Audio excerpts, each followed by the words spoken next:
I dragged myself through the front door, barely able to stand after undergoing major organ donation surgery. Before I could even drop my keys, my sister shouted from the living room, demanding to know why I was only just getting home. She told me to stop faking my pain and go make dinner. She had no idea that the billionaire CEO of her husband's company was standing right on my front porch, watching her every move. I am Camille, 35 years old, and a senior forensic accountant who spent my entire life being the financial backbone for a family that never respected me. I had just anonymously donated a kidney to a child returning to my own four-bedroom Atlanta home, only to be treated like the hired help. Before I continue this story, let me know where you are watching from in the comments below. Hit like and subscribe if you have ever had to cut off toxic family members who felt entitled to your hard work. Growing up, I learned early that my younger sister Jada was the golden child. While I spent my nights studying to secure a full academic scholarship, Jada was handed everything on a silver platter. I bought my beautiful Atlanta home through sheer grit and late nights crunching numbers.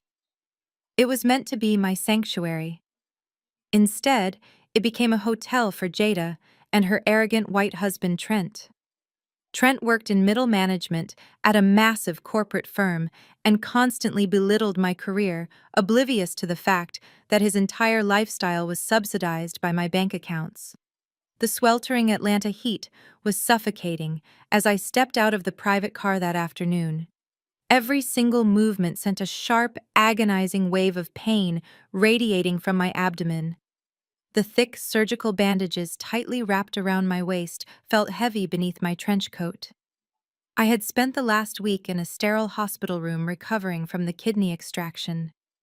It was a major life-altering procedure, but I kept the details vague when I texted my family. I simply told them I was having an invasive medical procedure and needed a quiet house to recover in. I should have known better than to expect basic human decency. I pushed the heavy oak front door open, my hands trembling slightly from exhaustion. I had barely crossed the threshold into my own foyer when the assault began. The house was chaotic. Stacks of expensive floral arrangements covered my custom mahogany dining table. Silver platters and champagne flutes were scattered across the kitchen island. "You are only just home now." Jada stomped into the hallway, her hands planted firmly on her hips. She was wearing a flawless silk dress that I recognized from my own closet, her makeup done to perfection. She glared at me, completely ignoring my pale face and the way I was leaning heavily against the wall for support. "Stop pretending to be weak and go into the kitchen," Jada snapped, her voice dripping with venom. "Trent is getting his vice president promotion tomorrow morning. We are hosting 30 people tonight for a celebratory gourmet dinner, and the caterers canceled at the last minute. You need to start cooking right now." I stared at her, my mind struggling to process the sheer audacity of her demand. I took a shallow breath, trying to keep my voice steady despite the searing pain in my side. "Jada, I just got out of the hospital. I had major surgery. I cannot stand at a stove, let alone cater a massive party for your husband." Jada rolled her eyes dramatically, crossing her arms over her chest. "Oh, please, Camille. Do not be so dramatic. Mom told me it was just some elective procedure you scheduled because you wanted attention. You are always trying to steal the spotlight when Trent has something important going on. He is the man of this family, the true provider, and tonight is about honoring his hard work. The least you can do is pull your weight around here since you are single and have nothing else going on." Before I could even formulate a response to her delusion, she grabbed a heavy canvas catering apron off the console table and threw it directly at my chest. The thick fabric hit me hard, brushing against my fresh incisions. I gasped instinctually, wrapping my arms around my stomach to protect myself as the apron fell to the hardwood floor. "Pick it up," Jada demanded, stepping closer and pointing a manicured finger at my face. "You are making beef Wellington, the roasted asparagus Trent likes, and you need to handcraft the crab cake appetizers. And do not think you can hide in your room. If this party is ruined because you are throwing a pity party over some minor procedure, Trent is going to be furious. You know how stressed he gets." The physical pain in my body was suddenly overshadowed by a cold, sharp clarity.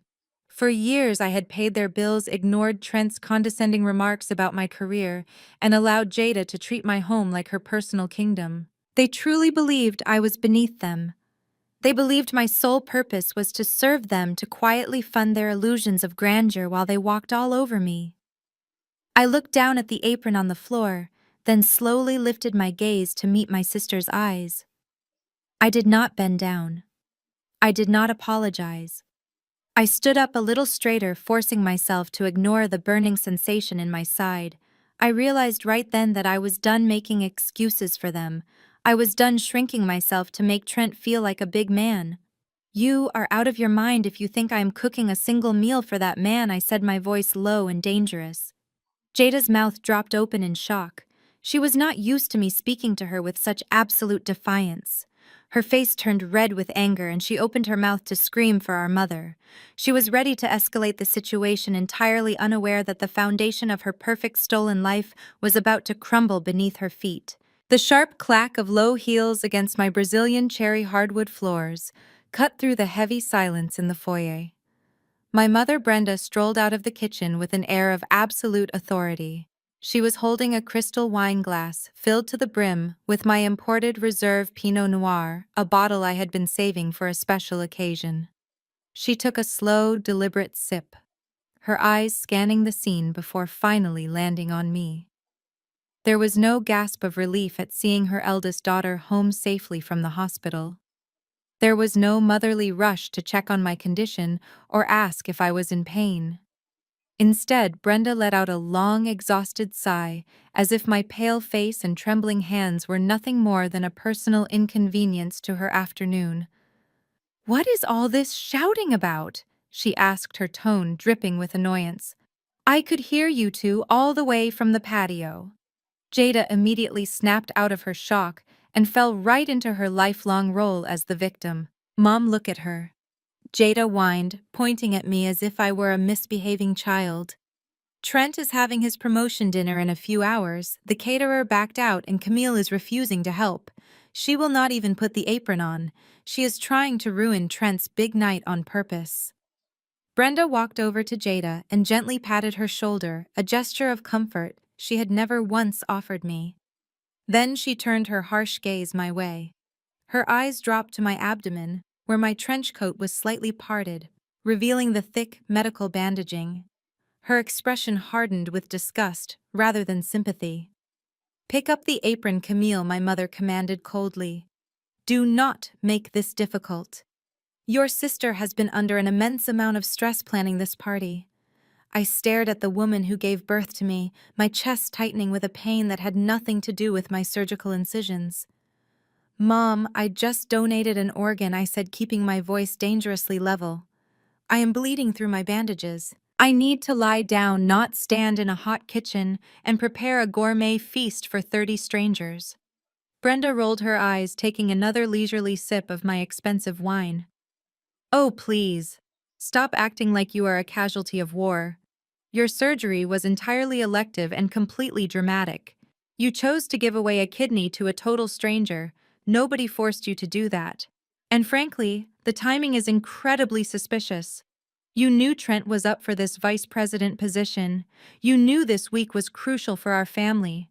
You scheduled this little medical stunt just to steal the spotlight because you cannot stand seeing your sister happy." Every word she spoke was like a physical blow. The absolute delusion in her voice was staggering. I had spent my entire adult life funding this family. I paid off Brenda's car. I covered the property taxes on the house we were standing in. I even paid for Jada's lavish wedding to Trent. Yet in my mother's eyes, I was nothing but a jealous, bitter burden. "You think I went under the knife and had an organ removed from my body just to upstage Trent?" I asked, genuinely horrified by her logic. Brenda took a step closer to me, her face contorting into a mask of bitter resentment. "I think you are 35 years old, single, and deeply unhappy," she sneered. "You have no husband. You have no children. You spend all your time obsessed with your little accounting job. since you clearly have no real family of your own to take care of your sole purpose, should be supporting the people who do. She gestured grandly toward the living room as if presenting a kingdom. Trent is the man of this house. He goes out into the corporate world every single day and grinds to be a true provider. He is the anchor holding this entire family together. Do you have any idea the pressure he is under? He needs a supportive environment. He needs his home to be a place of peace and celebration. I almost laughed out loud at the profound absurdity of her statement. Trent was not providing for anyone. He was drowning in massive hidden credit card debt that I had discovered months ago while doing a background financial sweep for my firm. The only reason Trent had a roof over his head was because I allowed him to live in my house rent-free. But Brenda did not know that yet, and she was far too busy worshipping the ground her white son-in-law walked on to see the truth. "You are incredibly selfish, Camille," my mother continued, her voice echoing off the high ceilings. "Jada has built a beautiful life. Trent is giving her everything she deserves. As her older sister, you should be honored to help them celebrate. Instead, you walk in here looking like a ghost, expecting us to drop everything and throw you a pity party. Put the coat away, wash your hands, and get into the kitchen." I felt a cold, hard knot form in my stomach. Any lingering hope I had that my mother might eventually love me for who I was, rather than what I could buy for her, completely evaporated. She did not see me as a daughter. She saw me as an appliance. A machine designed to generate money and labor so her golden child could live a life of luxury. "I am not cooking," I repeated, my voice dropping an octave, ringing with an icy finality. "And I am not standing here listening to you praise a man who contributes absolutely nothing to my life. I am going upstairs to my bedroom. If either of you bothers me again, I will call the police and have you both removed from my property." The silence that followed was deafening. My mother lowered her wine glass, her jaw tight with genuine fury. She had never been spoken to like that, especially not by me. She opened her mouth to unleash a tirade of insults, but heavy, arrogant footsteps pounding down the hardwood staircase interrupted her. It was Trent. He had heard the commotion and was coming down to assert his dominance entirely, unaware that the real master of his fate was standing just inches away on the front porch. Trent smoothed the lapels of his tailored navy suit as he reached the bottom of the staircase. He wore a smug expression, his chest puffed out with the unearned confidence of a man who believed he was the center of the universe. He glanced at Jada, who was pouting like a petulant child, and then at my mother, who was still swirling my expensive wine in her glass. Finally, his pale blue eyes locked onto me with absolute disdain. "What is going on down here?" Trent demanded, his voice booming through the foyer. "I am trying to prepare for the most important day of my career, and I can hear you screaming all the way from my home office." Jada immediately rushed to his side, wrapping her arms around his waist. "Camille is trying to ruin your promotion dinner," she whined, pressing her face against his shoulder. "She refuses to put the apron on. She says she is too tired from her little hospital visit to cook for us." Trent gently patted Jada on the back, playing the role of the protective, loving husband to perfection. He slowly unhooked her arms and stepped toward me, closing the distance between us until he was standing completely in my personal space. The overpowering scent of his designer cologne made me want to gag. He looked down at me, his face twisting into a scowl of pure contempt. I kept my posture rigid, ignoring the agonizing throbbing in my abdomen. I calmly looked him dead in the eye and delivered my final answer. "I am not picking up that apron," I said, making sure my words were perfectly clear. "I am going upstairs to rest. If you want a gourmet dinner for your little corporate party, you can order takeout from the Italian restaurant down the street. You have my permission to use the kitchen to plate the food, but I will not be serving anyone tonight." Trent let out a harsh, mocking laugh. He shook his head, looking back at my mother as if to share a joke. "Do you hear this?" he asked Brenda. "She thinks she gives the permissions around here." He turned back to me, his amusement vanishing in an instant. He aggressively jabbed his index finger right in my face, stopping just inches from my nose. "You listen to me very carefully, Camille," he spat. You are the most ungrateful, bitter woman I have ever had the misfortune of knowing. I work 60 hours a week at Vanguard Holdings. I grind day in and day out to secure my position as vice president. I provide this beautiful house. I provide this luxurious lifestyle. I tolerate you living under my roof because your sister has a soft heart and begged me to let you stay here. I stared at him in sheer disbelief. The absolute magnitude of his delusion was almost impressive. Trent actually believed his own lies. He had convinced himself and my entire family that his mediocre middle management salary was funding this affluent Atlanta lifestyle. He conveniently forgot that his credit score was completely destroyed. He forgot that every single piece of furniture in this foyer, every appliance in the kitchen, and the very hardwood beneath his polished leather shoes was bought and paid for by my forensic accounting salary. My mother nodded enthusiastically from the background. Tell her, Trent. She needs to hear the truth. Trent puffed his chest out, even further emboldened by Brenda's validation. You are a leech, Camille. You contribute nothing to this family but negativity. Tonight is about my success, and I will not allow your pathetic jealousy to ruin it. So here is what is going to happen. You are going to bend down, pick up that apron, and get into the kitchen right now.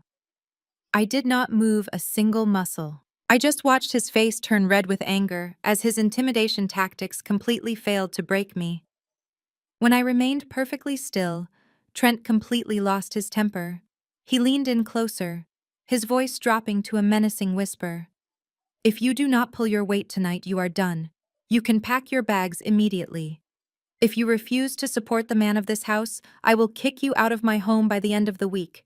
You will be out on the street, and I will not let Jada or Brenda give you a single dime of my money. The sheer irony of his threat almost made me burst into laughter despite the pain radiating through my surgical wounds.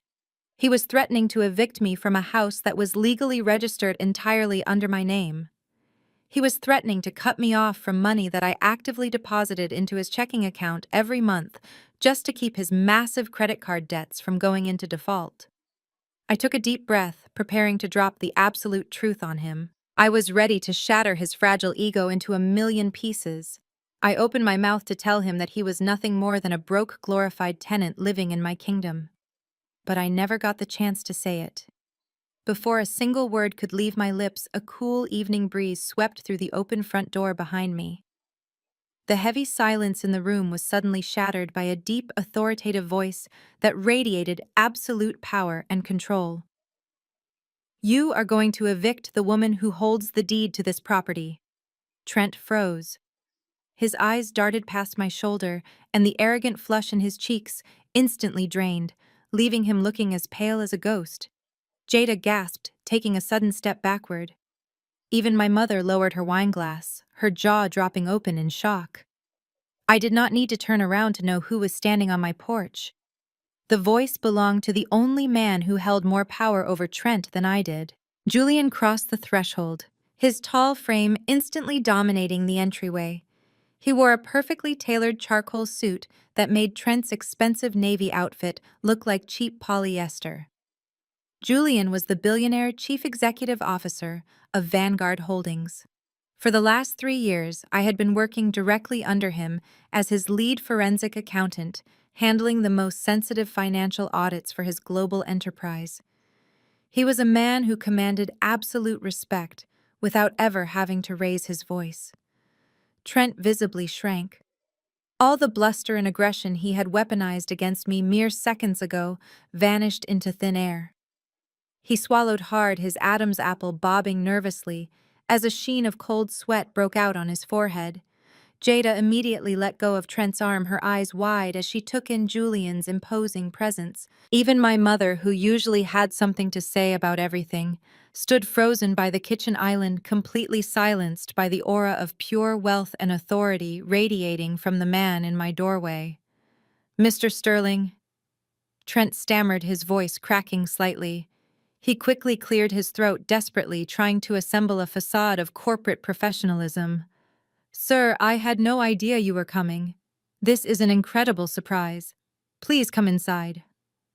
Trent rushed forward, practically tripping over his own polished shoes, to close the distance between them. He aggressively wiped his sweaty right palm on his suit trousers before extending his hand toward Julian. A frantic, eager smile stretched across his face. He looked like a desperate puppy begging for a scrap from his master's table.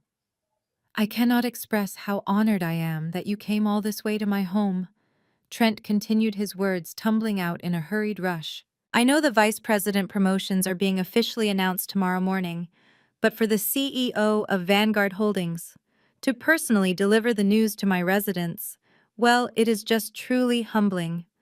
My wife Jada and I were actually just preparing for my celebratory dinner. You are more than welcome to stay and join us as our guest of honor." I stood perfectly still, watching the absolute train wreck unfold before my eyes. Trent was so consumed by his own monumental ego that he actually believed Julian had driven all the way to Atlanta just to congratulate a mid-level manager on a promotion. He completely ignored the fact that Julian had just questioned his authority to evict me. Trent was entirely blinded by his own greed and ambition. Julian did not say a single word. He stood there like a statue carved from granite. He slowly lowered his gaze to look at Trent's outstretched, trembling hand. The silence in the foyer stretched on, becoming agonizingly heavy. 10 seconds passed. Then 15. Trent's eager smile began to falter, the corners of his mouth twitching as the awkwardness of the rejected handshake filled the room. Julian did not move an inch to reciprocate. He did not offer a polite nod or a forced corporate smile. He looked at Trent's hand with the same level of sheer disgust one might reserve for a piece of garbage left on the sidewalk. Slowly, humiliatingly, Trent pulled his hand back. He awkwardly shoved it deep into his trouser pocket, his face burning a bright, ugly shade of crimson.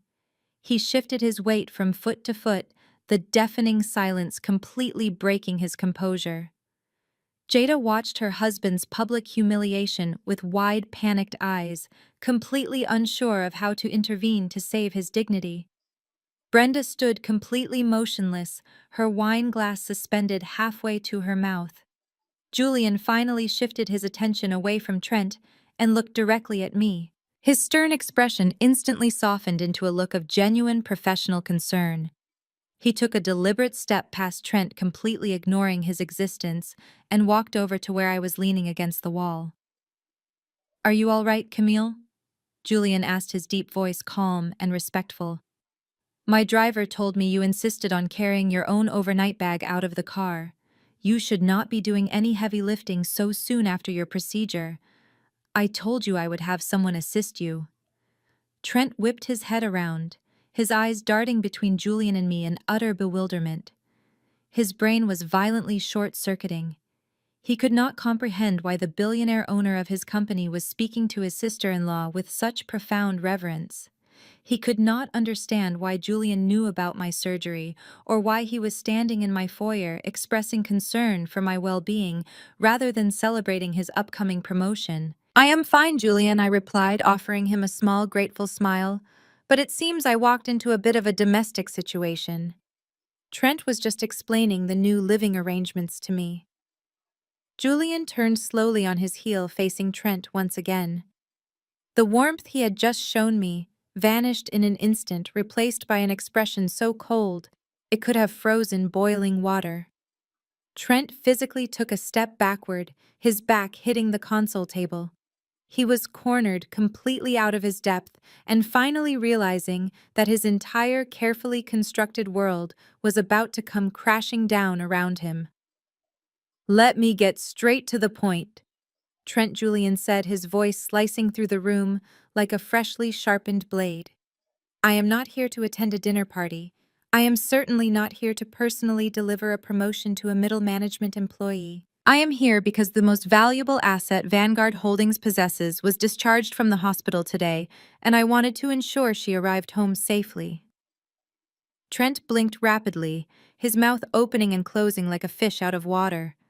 He looked from Julian to me, and then back to Julian. "Sir, I do not understand. Camille is just a bookkeeper. She works in the lower-level accounting division. She does not even report to my floor." Julian let out a short, humorless laugh that made Trent flinch. "A bookkeeper," Julian repeated, shaking his head in sheer disbelief. "Trent, your ignorance is truly staggering. Camille does not report to your floor because she reports directly to the executive board. She is my lead forensic accountant.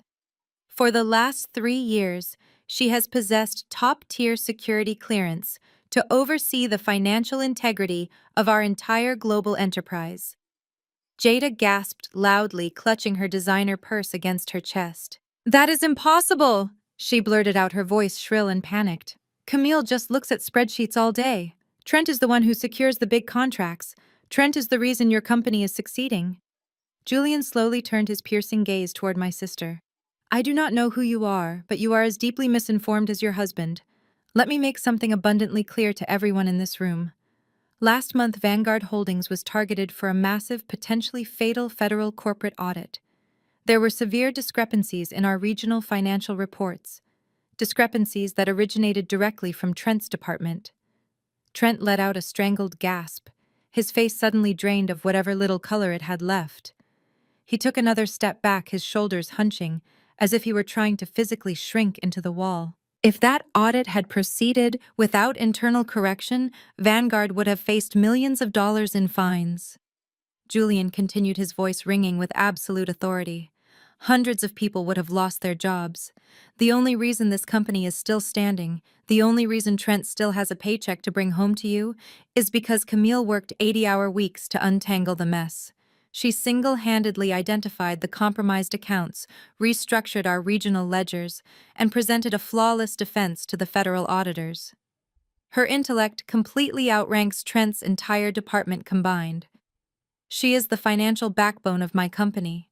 And from what I can see, she is clearly the financial backbone of this family as well." The silence that followed Julian's declaration was absolute. The truth hung in the air, heavy and undeniable. All the lies Trent had fed my family for years were being systematically dismantled by the one man he could never contradict. My mother Brenda finally set her wine glass down on the kitchen island. Her hands were shaking. "Mr. Sterling, I think there has been a massive misunderstanding here," she stammered, frantically trying to salvage the situation. "We respect Camille. We love Camille." Trent was just gently reminding her of her household duties. "He is the man of the house after all. He provides the roof over our heads." Julian looked at my mother with a mixture of pity and profound disgust.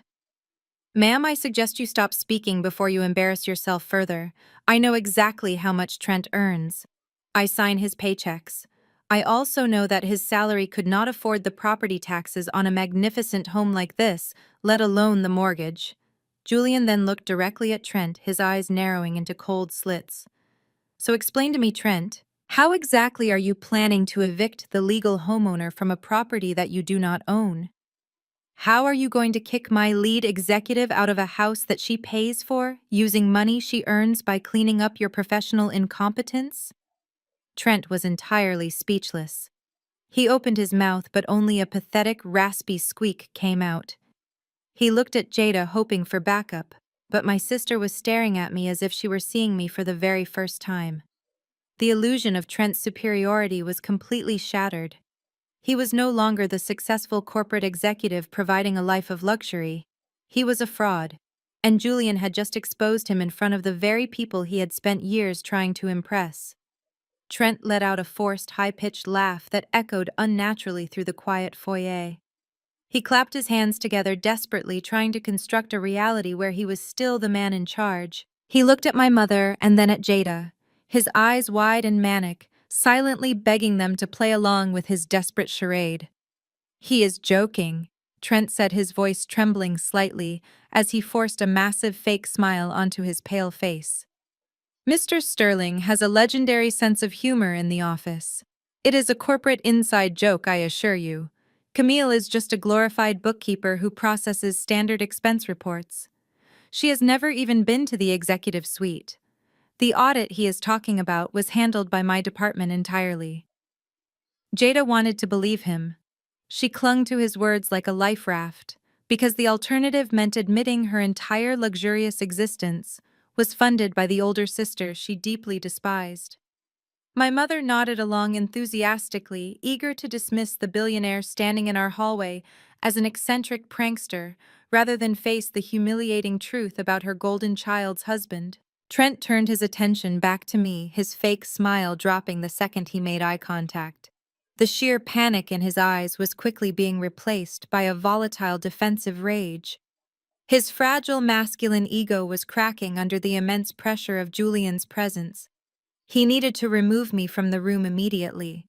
He needed to get me away from his boss before any more of his carefully constructed lies were unraveled in front of his wife and mother-in-law. "Come on, Camille," Trent said, his tone dripping with a sinister, false familiarity. "You are embarrassing yourself, and you are confusing my boss. Let us go into the kitchen right now and get you a glass of water so you can calm down and put that apron on. We have a party to prepare for." He lunged forward, closing the distance between us with aggressive, terrifying speed. He reached out with his large hands, aiming directly for my right arm. His intention was crystal clear. He was going to physically drag me out of the foyer and assert his dominance, treating me like an unruly child rather than the owner of the house. I braced myself, my hand instinctively dropping to protect my fresh surgical incisions from the impending scuffle. But Trent never made contact. Before his fingers could even brush the fabric of my trench coat, Julian moved with a speed and precision that caught everyone completely off guard. He stepped squarely between me and Trent, becoming an impenetrable human shield. Julian planted his large hand firmly against the center of Trent's chest and shoved him backward with an immense calculated force. Trent stumbled backward violently, his polished leather shoes losing all traction on the hardwood floor. He flailed his arms wildly to catch his balance, crashing heavily into the entryway console table. A heavy crystal vase wobbled precariously from the impact before tipping over and shattering into dozens of sharp pieces across the floor. "Do not ever attempt to lay your hands on her again," Julian growled, his voice dropping to a dangerous, predatory octave that commanded absolute obedience. "If you so much as breathe in her direction with that kind of aggression, I will personally ensure you never work in corporate America for the rest of your miserable life." Trent pressed his hands against the console table to steady himself, his chest heaving as he stared at Julian in absolute terror. The reality of the situation finally pierced through his thick skull. This was not a joke. This was not a misunderstanding. The chief executive officer of Vanguard Holdings had just physically defended me, and he was staring down at Trent with pure, unadulterated fury. Jada let out a piercing shriek. She ran over to Trent, carefully avoiding the broken glass on the floor, and grabbed his arm protectively. "How dare you assault my husband in his own home?" she screamed at Julian, her face contorted in genuine fury. "I am calling the police. You cannot just march in here and put your hands on people." My mother was completely frozen, her jaw hanging slack as she watched the chaotic scene unfold. The pristine, elegant image she had desperately tried to maintain was completely shattered, much like the crystal vase currently decorating my floorboards. She looked from Trent, who was cowering against the table, to Julian, who stood tall and unbothered by Jada's hysterical screaming. Julian slowly adjusted his suit jacket, completely unfazed by the threat of law enforcement. "You do not own this home," he reminded Jada coldly. "And if you would like to call the police, I strongly encourage you to do so. In fact, it might save us all a significant amount of time later this evening." I watched the exchange from behind Julian's broad shoulders, feeling a profound sense of vindication wash over me. The pain radiating from my abdomen was still severe, but the heavy burden of keeping Trent's secrets had finally been lifted. I stepped out from behind Julian, standing tall despite the agony. I was ready to deliver the final blow to their fragile little world, but Jada beat me to it. Driven by pure spite and desperation, she was about to pull out a weapon she thought would destroy me completely. Jada plunged her hand deep into her oversized designer tote bag, her hands shaking with a manic, desperate energy. She was furious that her husband had just been physically humiliated and stripped of his false authority. She needed to regain control of the room, and she was willing to destroy my entire life to do it. She pulled out a thick stack of papers bound in a blue legal folder and marched toward the entryway table.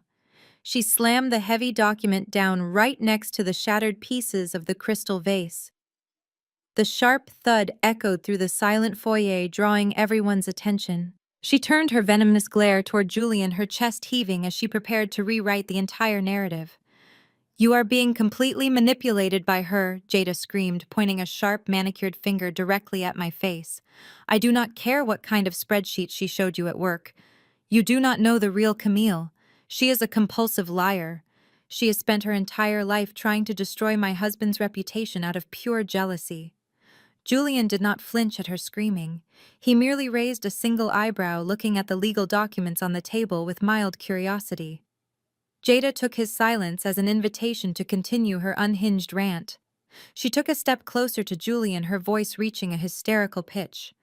"She is not a genius. She is mentally unstable. And as of 9 o'clock this morning, Mom was granted emergency temporary conservatorship over all her finances." The words hung in the air, thick and suffocating. A cold wave of absolute betrayal washed over me. While I was lying unconscious on an operating table, having a piece of my body removed to save a dying child, my mother and sister were standing in a courtroom. They had used my major medical procedure as a weapon to strip me of my legal and financial autonomy. They had planned this behind my back, waiting for the exact moment I was physically vulnerable to strike.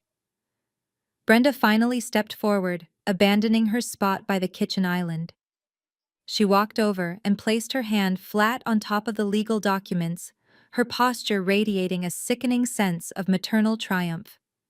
She looked at me, not with love, but with the cold calculation of a predator who had finally cornered its prey.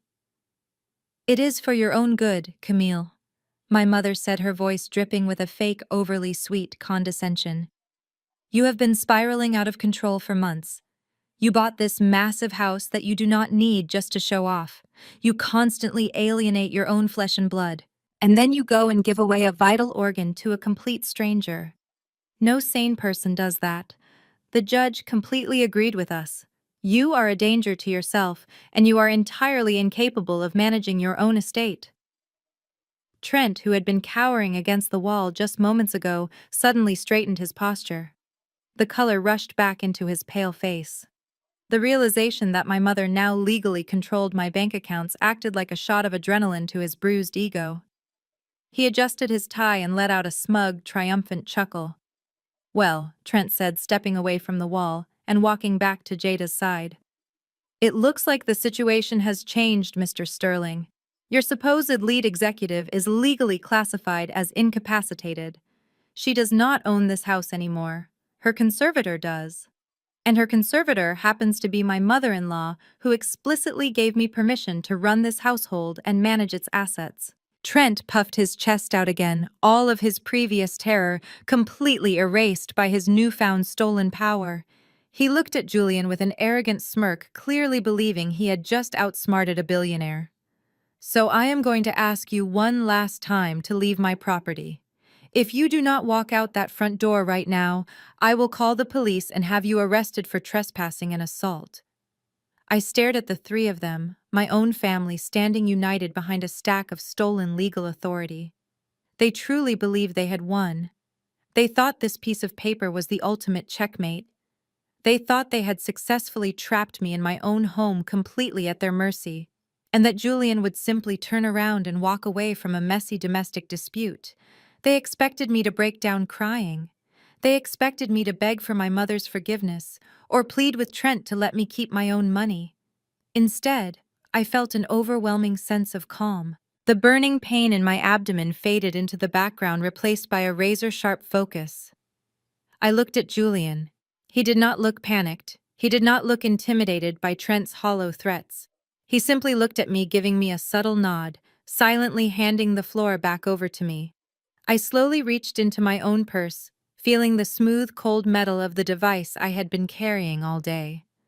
My family had just played their final card, but they had absolutely no idea what kind of game we were actually playing. Before I could fully retrieve the device from my purse, my mother decided to completely bury herself. She stepped around the shattered crystal on the hardwood floor, her eyes gleaming with a sick, twisted sense of victory. She was absolutely vibrating with pride, eager to take full credit for the masterful trap she believed she had just sprung. "I want you to know that I handled everything myself," Brenda boasted, smoothing down the front of her expensive blouse. "I did not want Jada to carry the emotional burden of having an unstable sister, so I took the initiative. I went down to the county courthouse the second the hospital confirmed you were under general anesthesia. It was the perfect window. You could not contest the emergency filing, and the judge was incredibly sympathetic to a mother trying to save her daughter from self-destruction."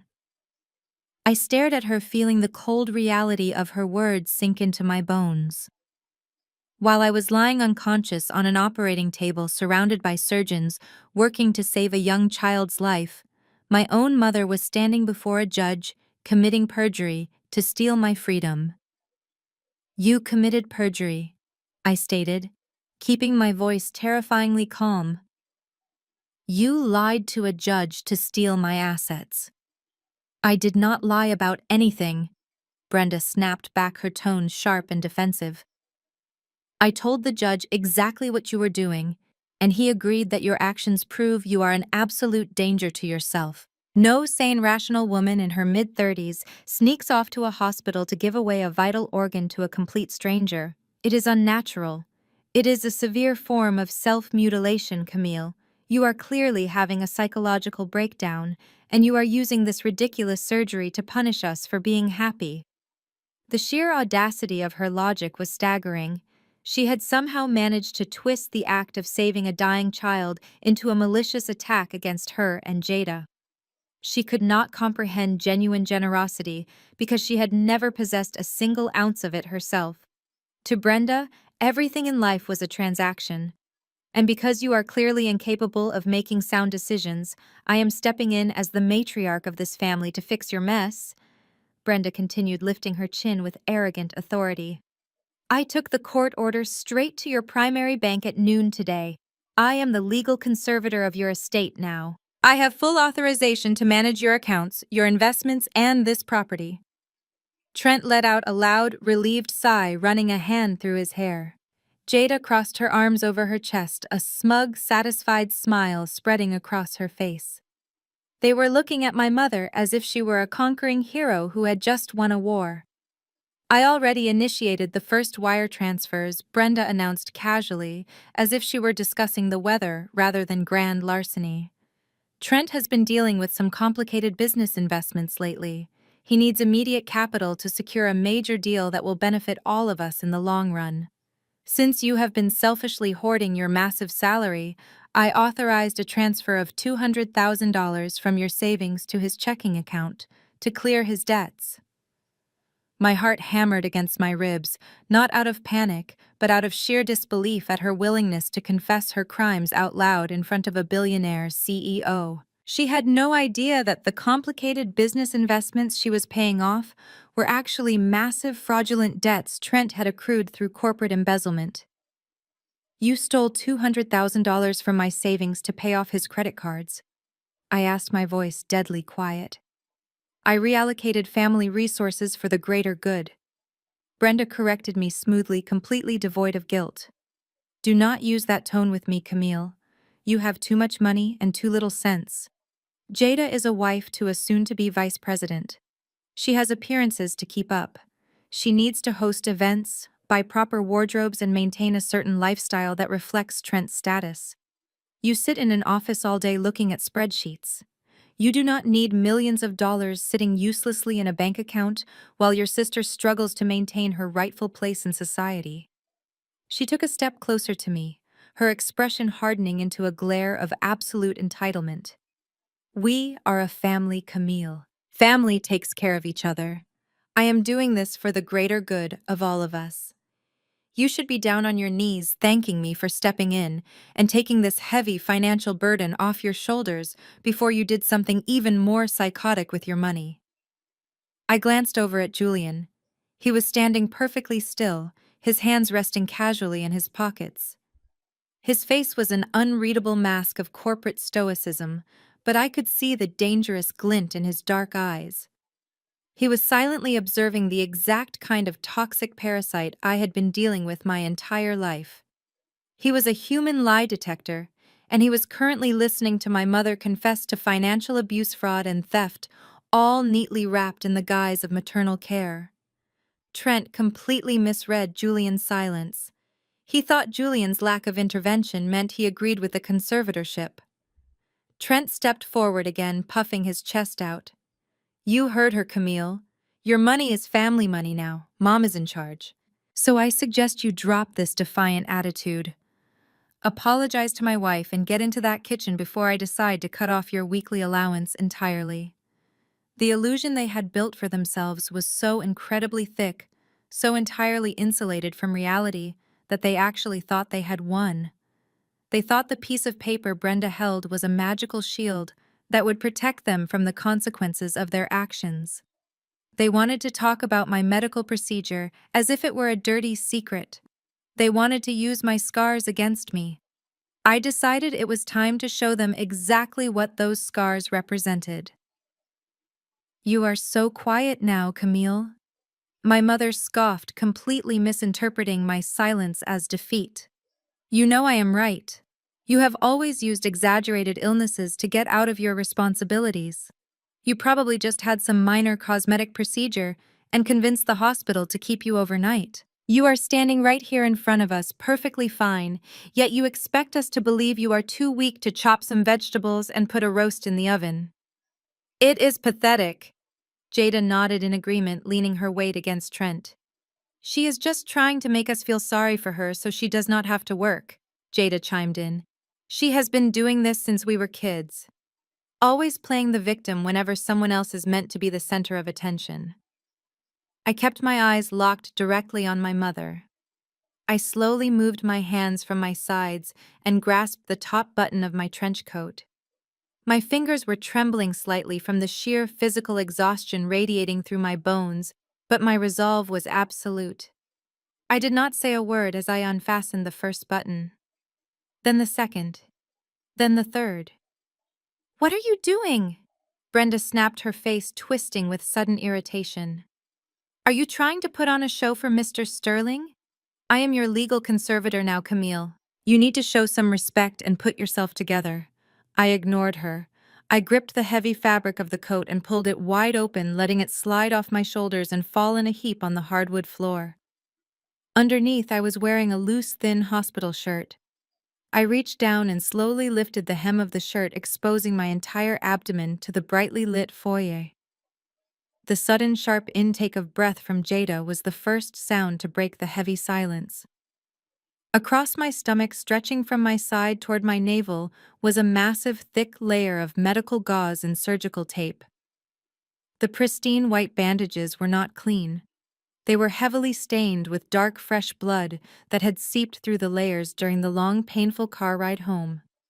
The surgical drain tube was still taped securely against my hip, a visible, visceral reminder of the violent medical trauma my body had just endured. The bruising around the entire incision site was a deep, angry purple, stark and horrifying under the bright glow of the crystal chandelier. This was not a paper cut. This was not a minor outpatient cosmetic procedure.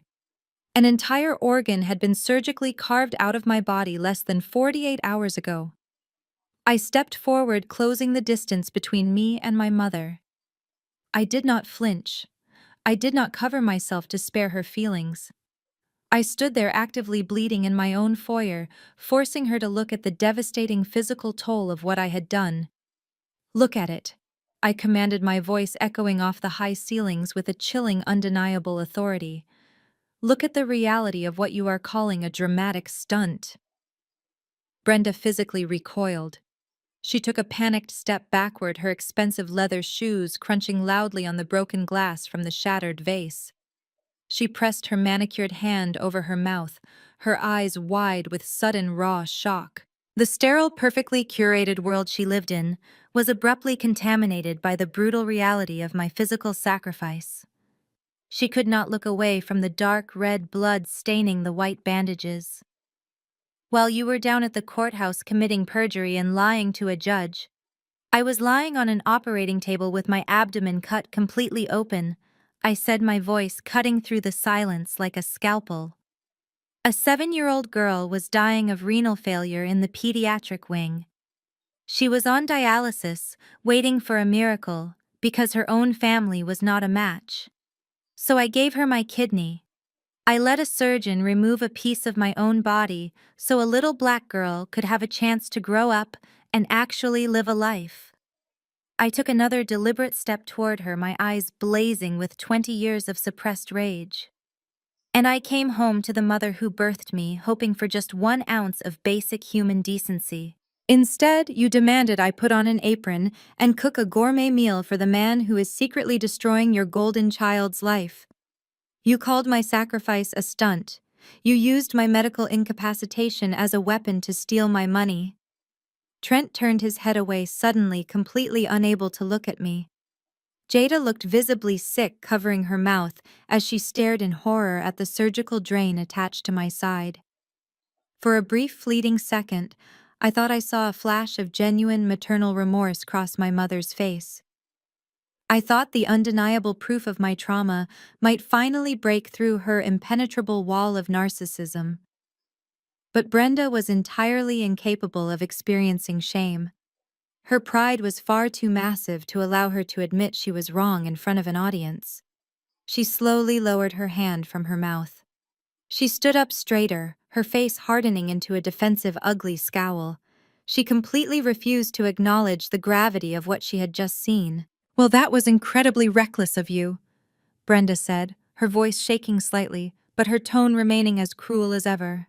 "You compromised your own health for a complete stranger. It just proves my point entirely, Camille. You are acting erratically. A sensible, rational woman would never put herself in that kind of physical danger, unless she was mentally unstable. I made the right choice by taking control of your finances. You clearly cannot be trusted to protect yourself." The absolute lack of empathy was breathtaking. She had looked directly at my bleeding wounds and weaponized them against me all over again. She felt absolutely nothing for the agonizing pain I was in. She only cared about maintaining her false narrative and keeping her grip on my bank accounts. I slowly lowered my shirt, covering the bloody bandages. I did not feel hurt by her vicious words anymore. I only felt a cold, clinical detachment. She had just confirmed beyond a shadow of a doubt that she was beyond saving.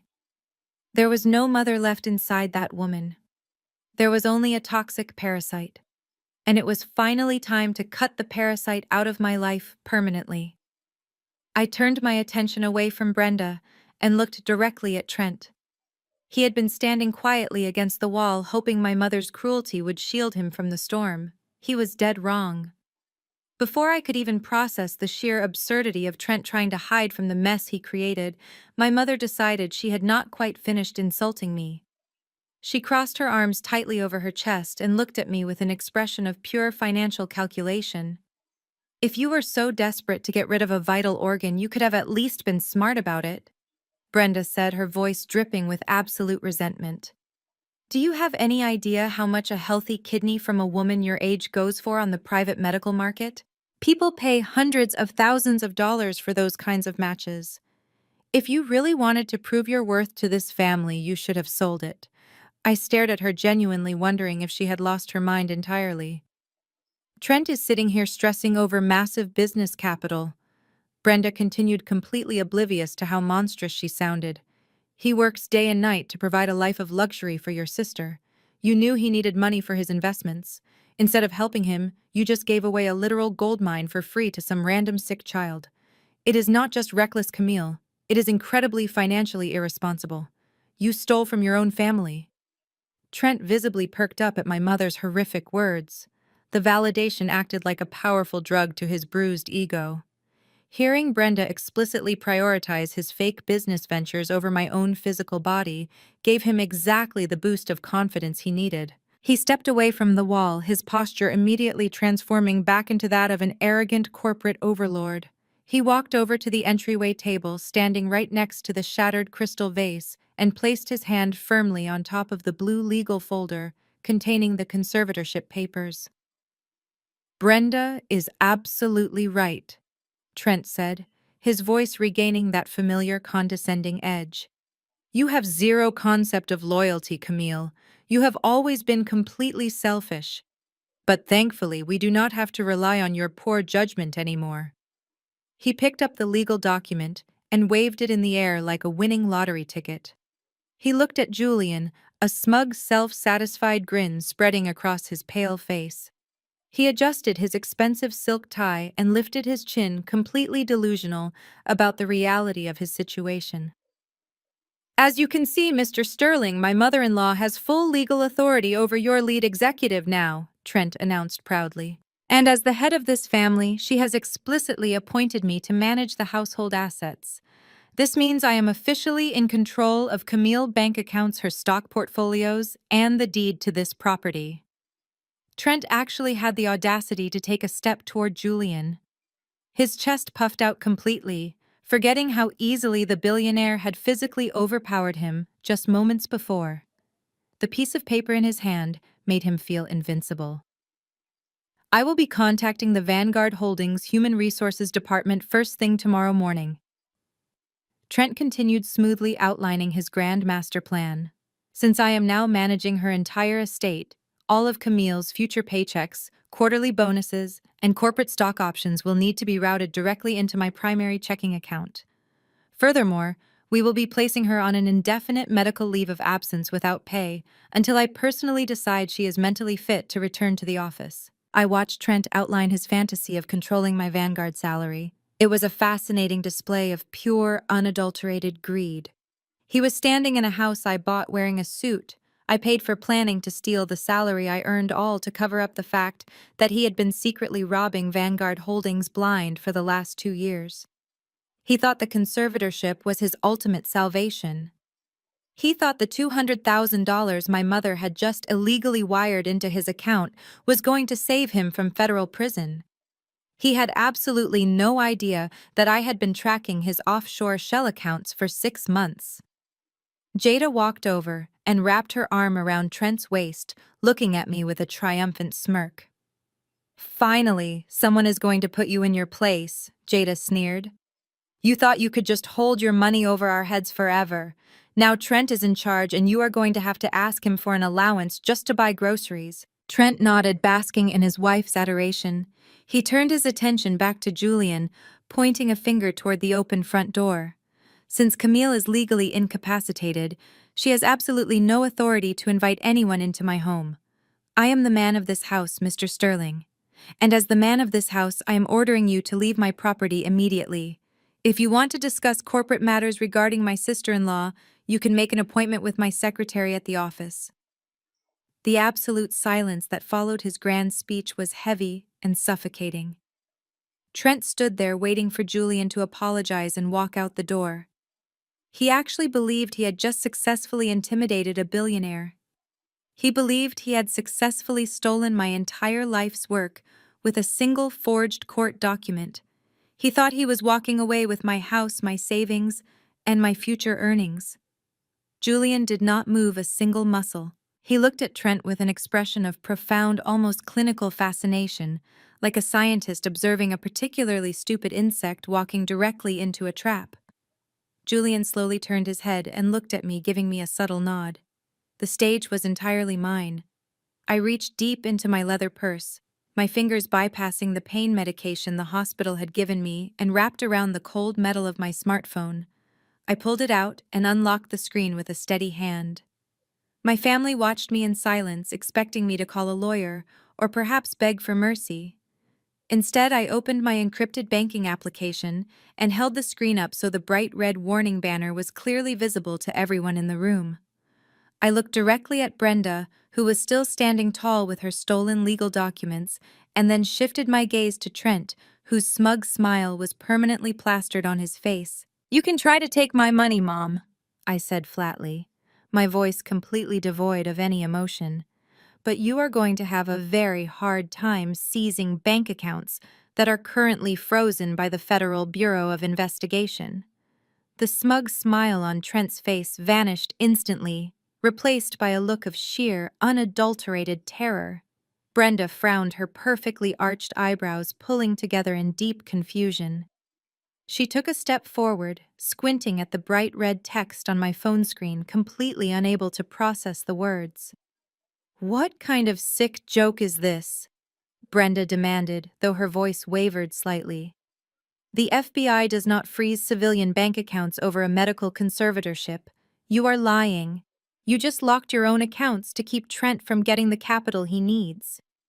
"I am not lying, and this has absolutely nothing to do with your pathetic conservatorship," I replied smoothly. I locked eyes with Trent, watching the beads of sweat rapidly forming on his forehead. "You see, Mom, I am the lead forensic accountant for Vanguard Holdings. Do you know what forensic accountants actually do? We track stolen money. We find the financial leaks that corporate executives try to hide." I paused for a fraction of a second, letting the weight of my words press down on Trent's chest. For the last 6 months, I have been working in complete secrecy alongside Julian and federal authorities to build a criminal case against a massive embezzlement ring operating inside Vanguard's regional office. I explained, my voice echoing clearly through the foyer. Someone had been systematically siphoning millions of dollars from corporate accounts and hiding it in offshore shell companies. And I tracked every single stolen penny back to one specific mid-level manager. Trent stumbled backward as if he had been physically struck. His knees hit the edge of the console table, and he gripped the wood tight enough to turn his knuckles completely white. Jada let go of his arm, suddenly realizing her husband was shaking violently. "Trent, what is she talking about?" Jada asked, her voice shrill with sudden panic. I did not let Trent answer. I kept my focus entirely on my mother, who was still clutching the blue legal folder as if it could somehow protect her from federal law. When I went into the hospital for my surgery, I knew I would be completely offline for several days, I continued. So as a standard security protocol, I flagged my personal banking accounts with the FBI task force monitoring Trent's financial activity. If any large, unusual wire transfers were initiated from my accounts into his, it would immediately trigger an automatic freeze and alert the authorities. Brenda dropped the legal folder.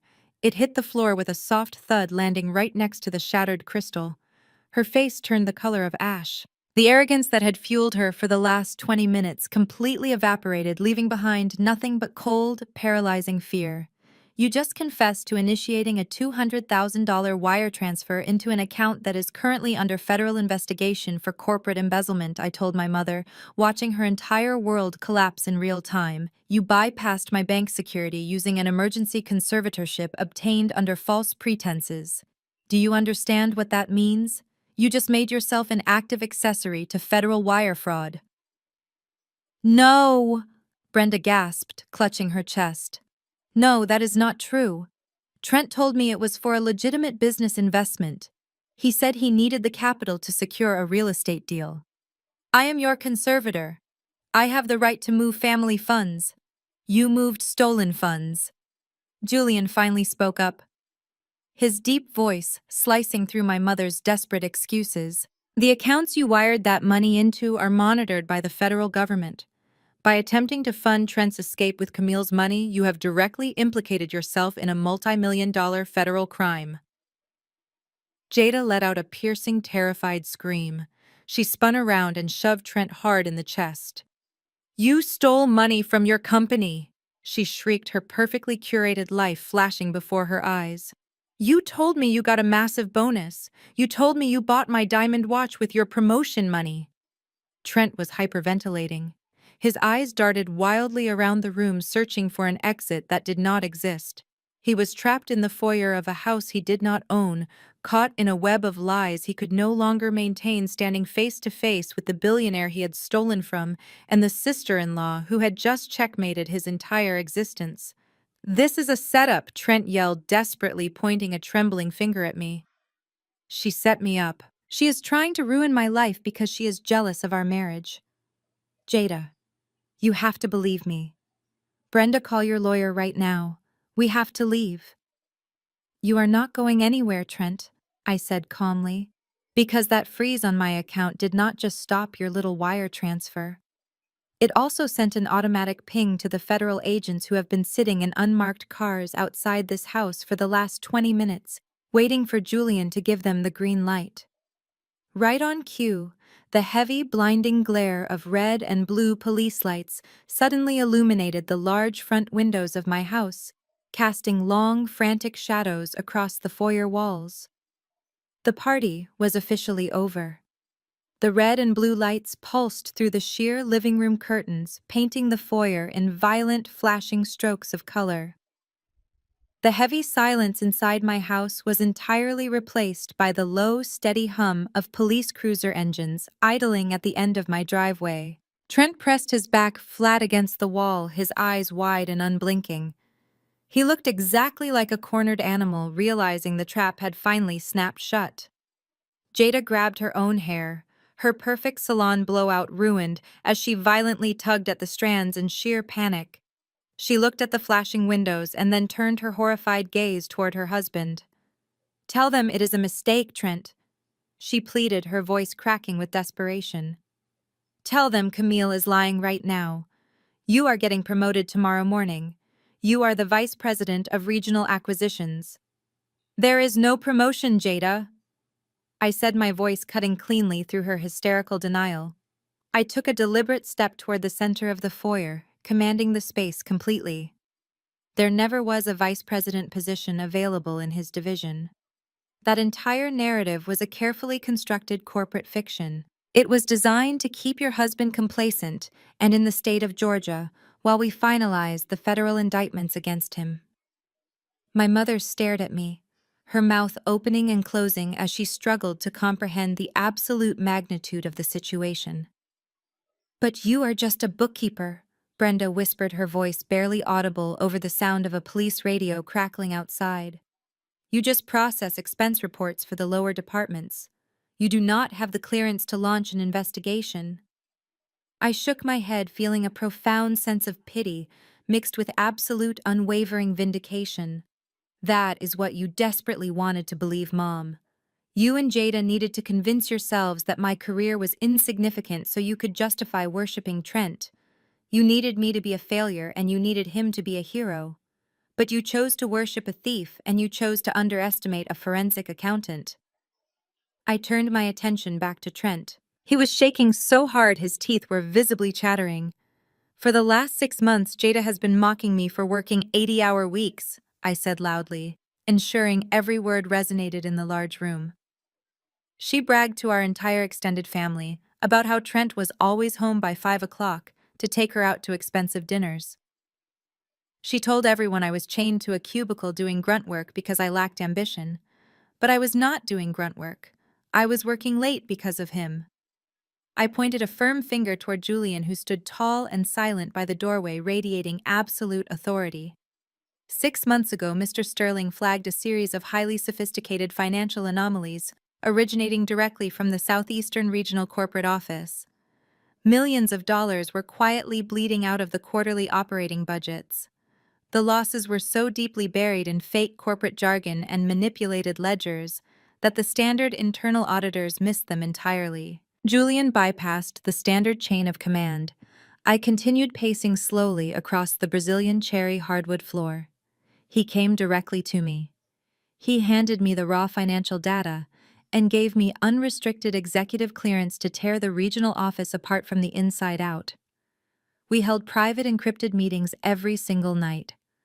While Trent was taking you to 5-star restaurants on stolen corporate credit cards, Jada, I was sitting in a secure executive boardroom tracing every single fraudulent transaction he ever authorized. Trent let out a pathetic, high-pitched whimper, sliding down the wall slightly. Jada backed away from him as if he were suddenly carrying a deadly virus.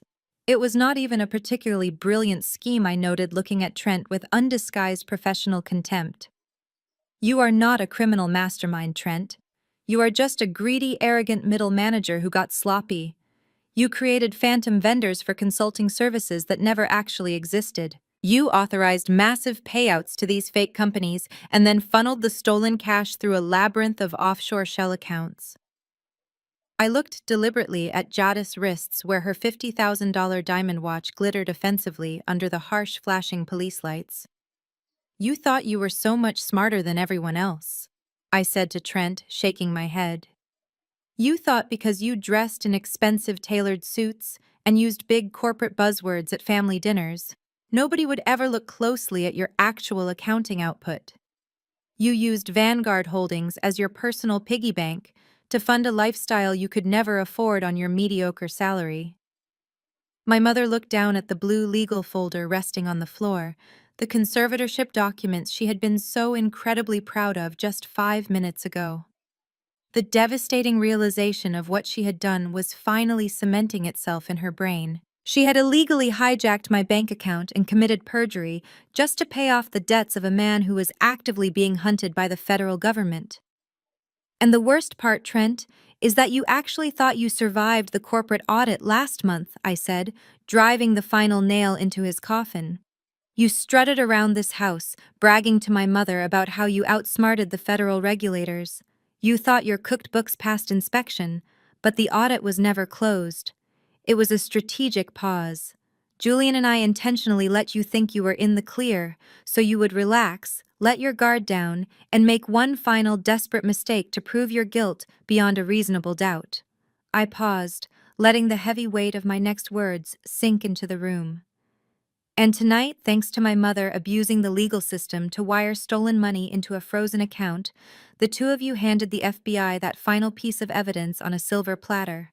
I reached back into my purse and pulled out a small, silver encrypted flash drive. It felt incredibly heavy in my palm, containing thousands of pages of irrefutable financial evidence. I walked over to the console table and dropped the flash drive right on top of my mother's precious blue conservatorship folder. The metal clinked sharply against the wood, sounding exactly like a lock clicking shut on a prison cell. Everything is on this drive, I said, tapping my finger against the cool silver casing. Every altered invoice, every forged signature, every single offshore wire transfer. But the most interesting part of your entire operation, Trent, was how you decided to protect yourself. Trent squeezed his eyes shut. He pressed his palms flat against the wall behind him, as if he were trying to push himself through the drywall to escape. He knew exactly what I was about to say next. I turned my attention to Jada. She was still clutching her hair, her eyes darting between me and the flashing police lights illuminating our front lawn. She was breathing heavily, terrified of losing her country club memberships and her luxury cars. But she had no idea the danger she was actually in. You see, Jada, I continued, my tone shifting to a clinical, razor-sharp delivery. When a man steals millions of dollars from a massive corporation, he does not just put it into his personal checking account. He has to hide it. Trent set up a complex network of offshore shell companies in the Cayman Islands to receive the stolen Vanguard funds. But Trent is a coward. He knew that if the feds ever caught on, whoever owned those shell companies would be the one facing decades in federal prison. Jada stopped breathing. Her hands slowly dropped from her hair. She stared at me, the blood draining completely from her face as the realization began to dawn on her. He did not put his own name on the corporate registration documents, I told her, my voice unwavering. He used your name, Jada. He used your social security number. He forged your signature on the incorporation papers. Every single shell company that currently holds Vanguard Holdings' stolen money is legally registered to you. He set you up to be the ultimate fall guy. Jada's jaw dropped open. A guttural, agonizing sound escaped her throat. She spun around to face Trent, completely abandoning any remaining loyalty she had for the man. You put my name on the accounts, she shrieked, her voice echoing violently through the foyer. You made me an accomplice. You set me up to go to prison for you. Trent held his hands up defensively, a pathetic, trembling gesture. Jada, sweetheart, you have to listen to me, he pleaded, his voice cracking with sheer panic. I did it to protect our assets. I thought if they were in your name, they would be safe from corporate audits. I was doing it for us. I was trying to give you the life you always wanted. Do not you dare say you did this for me. Jada screamed, lunging forward and striking his chest with her fists. You used me. You ruined my life. I watched the golden couple tear each other apart with absolute satisfaction. Their entire marriage was built on a foundation of lies, greed, and extreme narcissism. Now that the money was gone, there was absolutely nothing left but pure, venomous self-preservation. But Trent's humiliation was not quite complete. He still clung to one last desperate delusion. "This is insane," Trent yelled, pushing Jada away from him and turning back to Julian. "Mr. Sterling, you know my value. You know I am the top performer in my division. You are promoting me to vice president tomorrow morning. The board already approved it. You cannot send me to prison when you are about to give me the keys to the regional executive suite." Julian stepped away from the front door, moving slowly into the center of the room. He looked at Trent with a chilling, detached emptiness. "You truly are the most arrogant fool I have ever employed," Julian said quietly. "Did you really think Vanguard Holdings would promote a man who cannot even balance a basic departmental ledger without leaving a trail of financial irregularities?" Trent's eyes widened. "But the email," he stammered. "Human Resources sent me an official email last week scheduling my vice president initiation dinner. I sent that email I revealed, completely shattering his final defense. I drafted the promotion letter and Julian authorized it." Trent stared at me, his mouth opening and closing in silent horror. "We knew you were getting paranoid," I explained, crossing my arms over my chest. "3 weeks ago, you started booking one-way flights to countries without extradition treaties. You were planning to take the money and run, leaving Jada behind to take the fall for the federal indictments. We needed to keep you in Atlanta just a little bit longer while the FBI secured the final warrants for your arrest." I watched the realization hit him like a freight train. "So we dangled the one thing you care about more than money," I said, my voice dripping with absolute scorn. "Your ego. We invented a fake vice president position. We told you a massive promotion and a 7-figure bonus were waiting for you at the end of the month. And just like a greedy, predictable rat, you stayed right here in the trap. You were so desperate for the prestige and the power that you completely ignored the walls closing in around you." The vice president promotion was a lie I finalized, driving the point home. The celebratory dinner you tried to force me to cook tonight was a lie. Your entire corporate existence is a lie. The only thing waiting for you tomorrow morning is an orange jumpsuit and a federal judge." Trent collapsed. His knees physically gave out, and he sank to the hardwood floor, landing heavily amidst the shattered crystal from the broken vase. He buried his face in his hands, letting out a loud, pathetic sob. He was completely defeated. Every single lie he had ever told had been exposed, and his fake empire had been burned entirely to the ground. But the night was far from over. My mother and sister were about to learn that they were not immune to the consequences of their own toxic actions. The flashing blue and red lights from the police cruisers outside cut through the living room windows, casting sharp, frantic shadows across the walls. For Jada, those lights were not just a signal of Trent's downfall. They were a blinding spotlight exposing her own impending doom. She stared down at the sobbing mess of a man on the floor, sitting in the shattered remains of a crystal vase. The $50,000 diamond watch on her wrist caught the harsh glare of the police lights, suddenly looking less like a status symbol and much more like a pair of platinum handcuffs. Something inside my sister completely snapped. She let out a guttural, terrifying scream and threw herself onto Trent. Her fists rained down on his shoulders, his chest, and the back of his expensive tailored suit. "You set me up!" Jada shrieked, her voice tearing through her throat with absolute ferocity. "You put my name on those offshore accounts. You made me the owner of those shell companies. I am going to federal prison because of you." Trent cowered on the hardwood floor, raising his arms to shield his face from her manic blows. He sobbed uncontrollably, offering pathetic apologies that meant absolutely nothing. Jada kicked at his legs, her designer heels scraping aggressively against the floorboards. "Tell them it was you!" she demanded, her chest heaving as tears of pure terror streamed down her perfectly contoured face. "You have to tell the FBI I did not know anything about the stolen money. You are going to take the blame for all of this, Trent, or I swear I will kill you myself." My mother rushed forward, grabbing Jada by the shoulders and physically dragging her off her husband. But Brenda's eyes were not focused on comforting her golden child. Her gaze was locked entirely onto the small silver flash drive resting on the entryway table. It was the physical evidence, the smoking gun, the undeniable proof that would tear her pristine, carefully curated world completely apart. Brenda smoothed her hair with shaking hands, her breathing ragged. She turned away from Trent and Jada and looked directly at me. The cruel, arrogant matriarch who had just mocked my medical surgery vanished entirely. In her place stood a desperate, cornered woman, preparing to play her absolute final emotional card. "Camille, listen to me," Brenda said, her voice dropping to a frantic, urgent whisper, as if the federal agents outside could somehow hear us through the heavy oak door. "You have proved your point. You showed us how smart you are. You won. But you need to pick up that flash drive right now and put it back in your purse." I stared at her, genuinely amazed by the sheer audacity vibrating in her voice.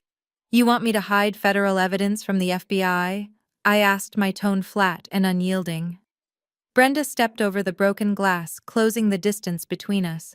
She reached out and tried to grab my hands, a gesture of maternal affection she had not offered me in 20 years. I took a deliberate step backward, completely disgusted by the thought of her touch. "I am talking about our family," Camille, Brenda pleaded, her eyes wide and manic. "I am talking about Black family unity. Think about how this looks. The neighbors are out on their porches watching right now. If those federal agents come marching through that door and drag Trent out of here in handcuffs, it is going to destroy our reputation in this entire community." She gestured wildly toward the front windows. "A white man arrested in our home stealing millions of dollars from his corporate employer. Do you know what the people at church will say about us? Do you know the absolute shame and humiliation this will bring upon me and your sister? Everyone will look at us like we are criminals."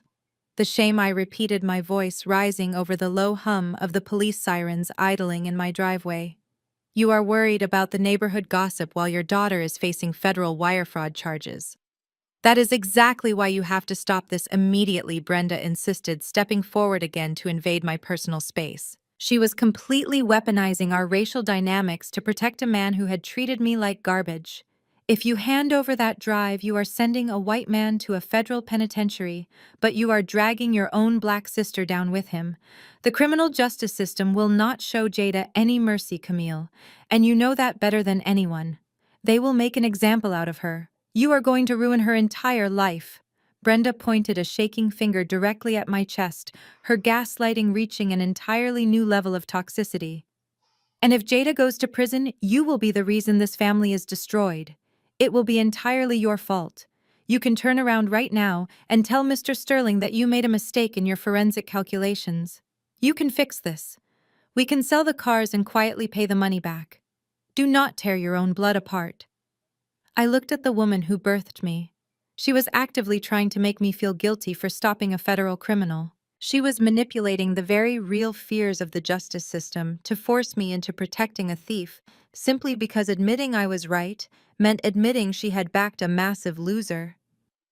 "You do not get to use Black family unity as a shield when you have spent my entire life tearing me down," I said, making sure every single word hit her like a physical blow. "You did not care about family unity when you went to a judge this morning and lied under oath to steal my money.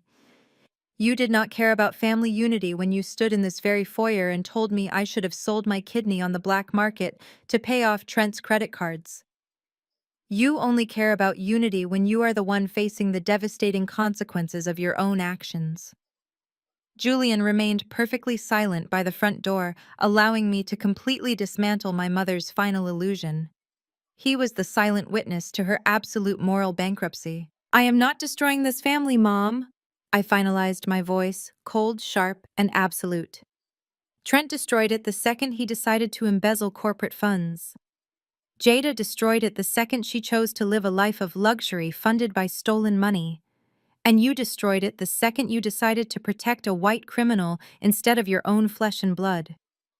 I looked past her, fixing my gaze on the heavy front door.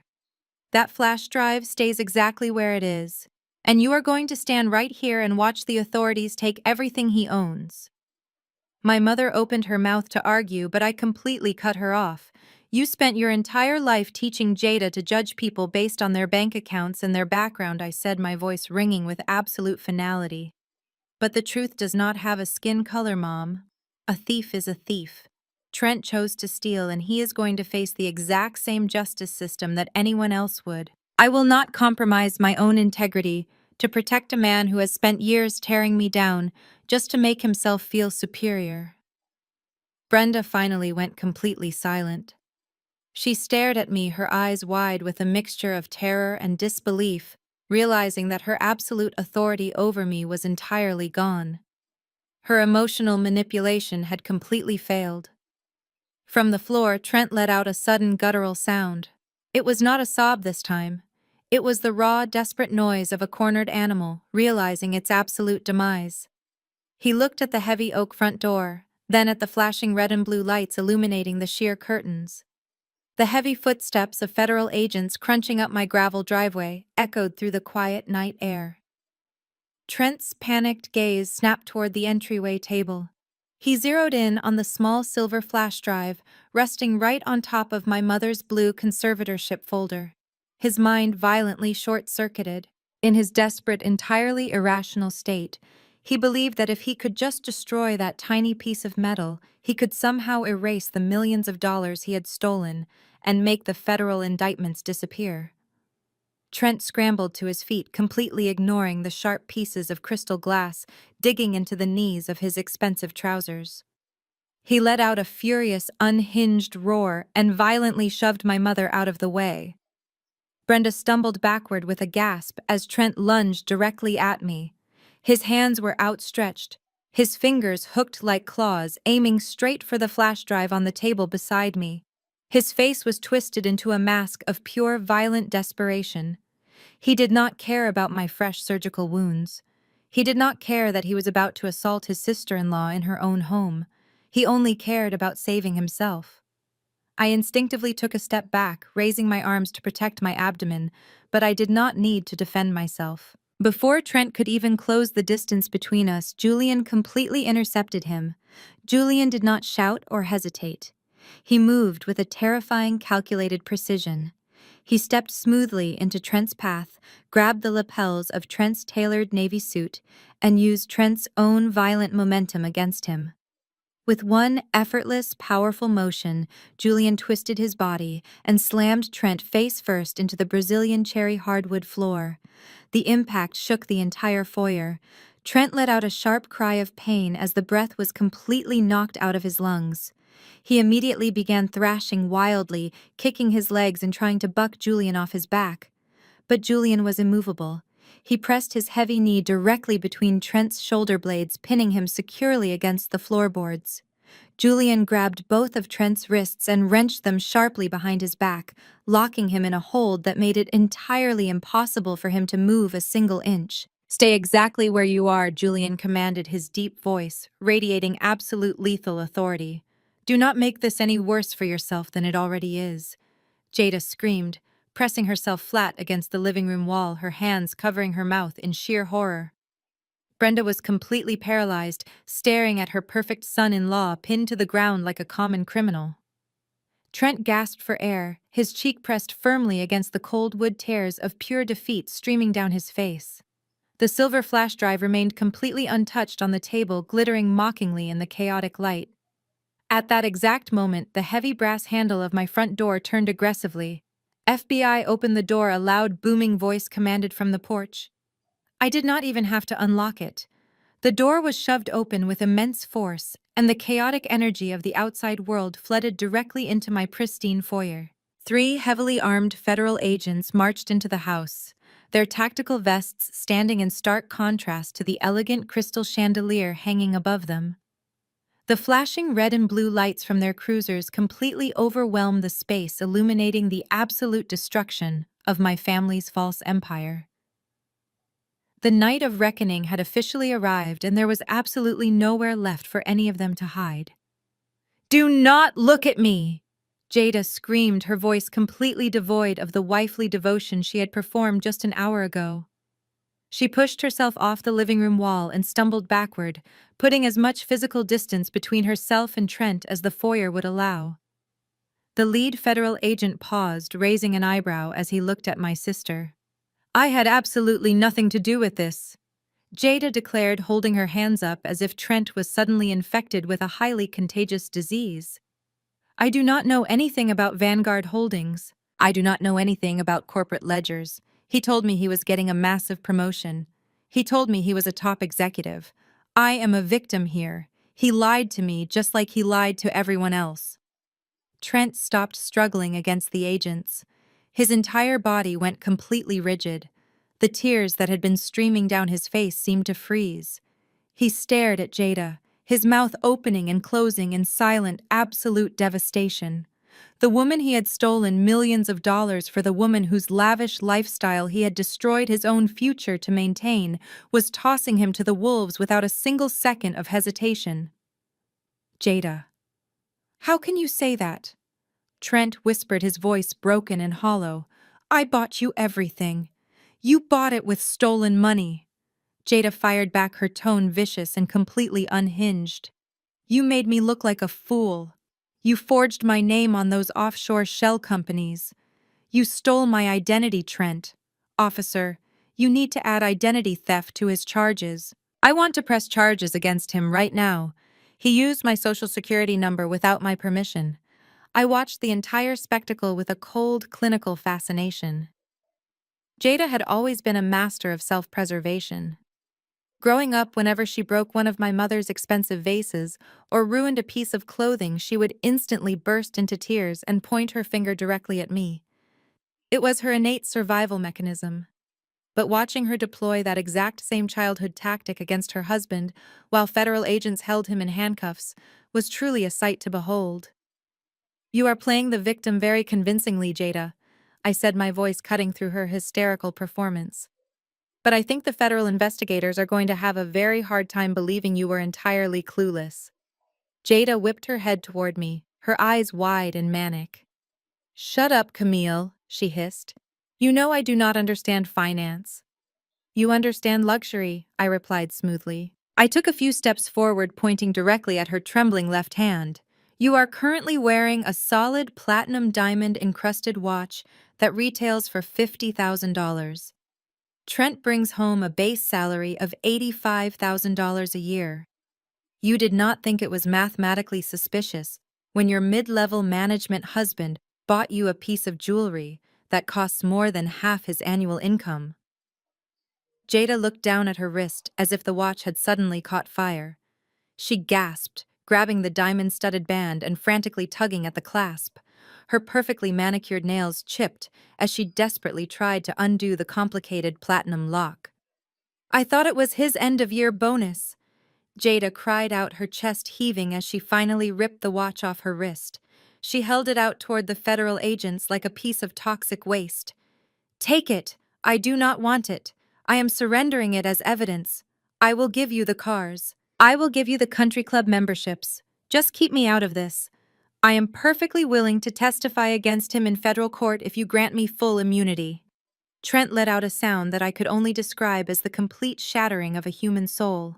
His legs physically gave out again, and the two agents had to haul him upward by his armpits just to keep him standing. He realized in that exact moment that his entire marriage was a transactional illusion. Jada did not love him. She had never loved him. She only loved the aesthetic of wealth he provided. And the second that wealth was exposed as a fraud, her loyalty completely evaporated. The lead federal agent did not take the watch. He simply pulled a small notepad from his tactical vest and jotted something down. "We will be seizing all assets purchased with the embezzled funds, ma'am," the agent stated coldly. "And as the legal owner of the offshore shell accounts, your financial records will be subject to a comprehensive federal review. Your cooperation will be noted by the prosecuting attorney." Jada let out a loud, pathetic sob, dropping the $50,000 watch onto the hardwood floor. It landed right next to the shattered crystal and the blue conservatorship folder. The magnificent pile of garbage that represented their entire fake empire was finally complete. "Get him out of here," the lead agent ordered, nodding toward his partners. The agents hauled Trent toward the open front door. He did not fight them anymore. All the fight, all the arrogance, and all the desperate delusion had been entirely drained out of him. He dragged his feet across the threshold, his head hanging in absolute defeat as the flashing red and blue lights swallowed him whole. He did not look back at my mother. He did not look back at Julian. And most tellingly, he did not look back at his wife. The heavy oak door swung partially shut behind them, dulling the sound of the police sirens outside. Jada collapsed against the living room wall, sliding down until she was sitting on the floor, burying her face in her hands. She was breathing heavily, believing she had just successfully dodged a federal prison sentence by throwing her husband onto the tracks. But she was entirely wrong to feel safe. My mother and sister still had to answer to the actual owner of the house they were sitting in. As the federal agents dragged Trent toward the threshold, my mother suddenly snapped out of her state of complete paralysis. She lunged forward, throwing her body directly into the path of the heavy oak doorframe. She stretched her arms across the open doorway, physically blocking the authorities from taking her precious son-in-law any further. "You cannot do this!" Brenda demanded, her voice shrill and trembling with a desperate, misplaced authority. "You do not understand who he is. He is a respected corporate executive. My daughter just told you he is innocent and that he lied to her. You cannot just drag him out of his own house like a common thug based on some ridiculous spreadsheets." The lead agent did not even blink. He looked down at my mother with a mixture of absolute exhaustion and professional irritation. He did not care about her designer clothes or her haughty attitude. "Ma'am, step aside immediately," the agent warned her, his voice low and incredibly dangerous. "If you continue to obstruct a federal arrest, I will have no choice but to place you in handcuffs right next to him. And considering you have already confessed to wiring stolen money across state lines this afternoon, I highly suggest you get out of my way before I decide to take you downtown as well." The very real threat of her own arrest finally penetrated her thick skull. Brenda gasped, dropping her arms and stumbling backward against the entryway wall. She watched in sheer horror as the agents hauled Trent out into the humid Atlanta night. The heavy front door slammed shut behind them, the sound echoing through the foyer like a final gavel strike. A few moments later, the flashing lights faded from the living room windows, and the wailing sirens disappeared completely into the distance. The house was suddenly suffocatingly quiet. Julian stood silently near the entryway console table, keeping a watchful eye on the remaining occupants. Jada was still sitting on the hardwood floor, rocking back and forth, crying uncontrollably over her lost luxury cars and her ruined social status. But my mother was not crying. Brenda slowly turned away from the front door. Her face was twisted into an expression of pure, unadulterated hatred. She did not look at me like a mother looking at her child. She looked at me like I was a monster who had just slaughtered her entire world. "Are you happy now?" Brenda spat the words, dripping with absolute venom. "Is this what you wanted, Camille? Did you get the twisted satisfaction you were looking for tonight?" I stood my ground, ignoring the throbbing pain in my surgical incisions. "I did exactly what I was hired to do, Mom. I stopped a criminal from fleeing the country with stolen corporate funds." "You did not do this for Vanguard Holdings," Brenda screamed, taking a threatening step toward me. "Do not stand there and act like some righteous hero. You did this because you are a bitter, jealous woman. You have been jealous of your sister since the day she was born." Her gaslighting reached its absolute peak. She pointed a shaking, manicured finger at Jada, who was still sobbing amidst the shattered crystal. "Look at her," Brenda yelled, her voice echoing violently off the high ceilings. "Look at what you have done to her perfectly curated life. Jada had a beautiful marriage. She had a husband who adored her and provided for her. But you could not stand it, could you? You could not stand sitting alone in this massive house every single night, knowing that your younger sister had the fairy tale life you could never secure for yourself." The absolute delusion was staggering. She was literally defending a man who had forged her golden child signature and set her up for a federal prison sentence. "He forged her signature on offshore bank accounts, Mom," I reminded her sharply. "He was going to let Jada take the fall for millions of dollars in corporate fraud. He did not love her. He used her as a human shield to protect himself." He made a mistake, Brenda yelled back, completely dismissing the massive felony as if Trent had simply forgotten to take out the trash. He was under immense corporate pressure, but you orchestrated this entire operation just to tear them apart. You invited your billionaire boss into our home to humiliate us. You weaponized your accounting job to destroy your own flesh and blood. You are a cold, calculating sociopath. Brenda drew herself up to her full height, her eyes blazing with a terrifying, absolute finality. She prepared to deliver what she believed was the ultimate emotional death blow. I should have never let you into this family, she snarled, completely disregarding the biological fact that she gave birth to me. You have always been a dark cloud hanging over us. You think your money and your fancy degree make you superior. But you are nothing. You are a lonely, miserable woman who destroys everything she touches because you are entirely incapable of being loved. She took a deep breath, her chest heaving with fury. You are no daughter of mine, Brenda formally declared. I am disowning you. From this moment forward, I do not have an oldest daughter. I only have Jada. And I will spend the rest of my life making sure everyone in our community knows exactly what you did to your own family tonight. She expected me to break down. She expected her formal rejection to shatter my heart into a million pieces. For 35 years, her maternal approval had been the ultimate prize I was conditioned to chase. I had bought this house, paid her bills, and sacrificed my own body just to earn a fraction of the love she freely handed to Jada. But looking at her now standing in the middle of my foyer, clutching her stolen conservatorship papers, while she defended a white criminal over her own black daughter, I felt absolutely nothing but immense, overwhelming relief. The heavy, suffocating chains of family loyalty were finally broken. She had just given me the greatest gift she could possibly offer. She had set me completely free. I accepted her words with a slow, deliberate nod. Consider it done, Brenda, I said, dropping the title of mother permanently. If you want to pretend you only have one daughter, that is entirely your choice. But if you think you are going to stand here and dictate terms to me after what you just did, you are completely out of your mind. Brenda stood incredibly tall, crossing her arms over her chest, as if she still possessed some invisible authority.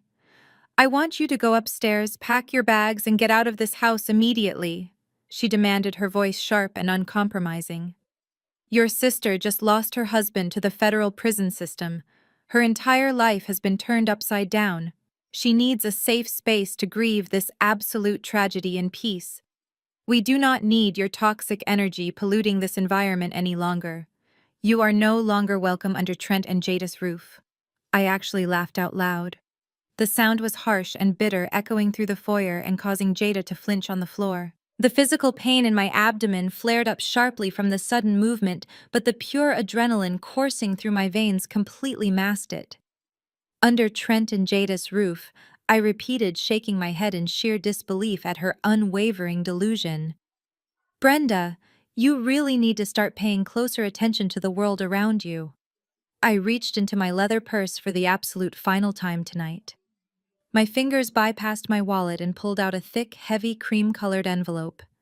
I slowly unclasped the metal seal and pulled out the original notarized property deed. I did not drop this document onto the table. I held it firmly in my hands, stepping over the shattered crystal vase until I was standing directly in front of my mother. Read it, I commanded, holding the thick parchment up to her face. Brenda scoffed, refusing to look at the paper. I do not care what kind of fake spreadsheet you have cooked up this time, Camille. I told you to leave. I said, read it! I snapped, my voice cracking like a whip. Brenda startled, her eyes reluctantly dropping to the bold black text at the top of the page. She squinted, reading the legal jargon. As her eyes scanned the property address and the registered owner information, all the aggressive color instantly drained from her face. Her jaw went completely slack. She looked like a woman who had just stepped off a cliff into thin air. That is impossible, Brenda whispered, her hands trembling as she reached out to touch the paper, as if checking to see if it was an illusion. Trent bought this house. He put the down payment on it 5 years ago. He put a down payment on it and then he completely stopped paying the mortgage. I corrected her, my tone clinical and devastatingly precise. 3 years ago, while Trent was busy buying expensive tailored suits and leasing luxury cars to impress you and Jada, he let this property slip into a severe state of delinquency. The bank initiated foreclosure proceedings. He was exactly 2 weeks away from being evicted by the county sheriff. Jada stopped crying. She slowly lifted her head from her hands, her mascara smeared heavily down her cheeks. She looked at me with wide, horrified eyes. "What are you talking about?" Jada rasped, her voice completely hoarse. "Trent told me we refinanced. He told me he secured a better interest rate because his credit was so exceptional." "He lied to you, Jada," I said, looking down at my sister on the hardwood floor. "He lied to you about absolutely everything. He did not refinance. He sold the house to an anonymous corporate entity to avoid bankruptcy. And I am the sole proprietor of that corporate entity." I turned my attention back to Brenda, making sure she absorbed every single syllable. "I bought this house through an LLC 3 years ago. I paid off the entire remaining mortgage in cash. I did it because I knew if the bank threw Trent out, he would drag Jada down into poverty with him, and I actually cared enough about my sister back then to prevent her from becoming homeless." The absolute silence in the foyer was deafening. The grand illusion of Trent's success, the very foundation of their arrogance, was entirely eradicated. He did not own the walls around them. He did not own the roof above their heads. "For the last 3 years, the two of you have been strutting around this property acting like royalty." I continued, pacing slowly across my own floorboards. "You hosted lavish parties. You treated me like a pathetic guest who should be grateful for a seat at the table. But the reality is, you have been living here as my non-paying tenants. I subsidized your entire existence. I let Trent pretend he was the master of this domain because his fragile ego could not handle the truth. But now that Trent is currently sitting in the back of a federal police cruiser, the charity officially ends." Brenda opened her mouth, but no sound came out. She looked frantically around the grand foyer, staring at the high ceilings, the custom staircase, and the expensive fixtures. She was finally realizing that the daughter she had just formally disowned was the literal owner of the castle. She had completely bet on the wrong horse, and she had just thrown away her only lifeline. "But the conservatorship," Brenda stammered weakly, clinging desperately to her last shred of stolen power. "I control your assets. I can legally take this house from you." Julian stepped forward, completely destroying her final glimmer of hope. That emergency conservatorship was granted based on fraudulent medical claims and perjury, Julian stated with absolute legal authority.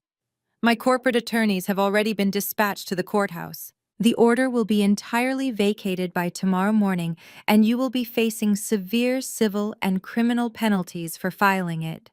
You have absolutely no legal standing here." I looked at the two women who had spent my entire life making me feel completely worthless. They were sitting in the ruins of their own greed, completely stripped of their wealth, their pride, and their family.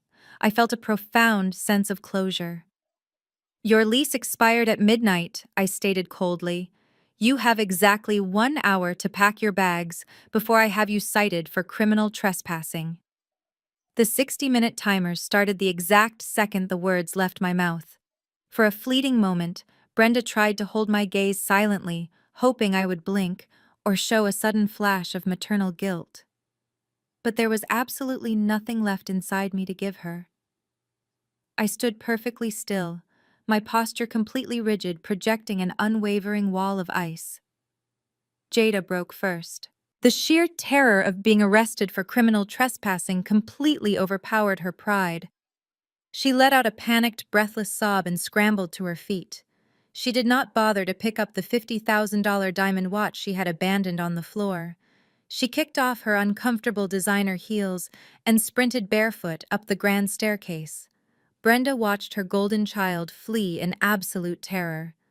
The matriarchal composure she had weaponized for decades shattered into a million irreparable pieces.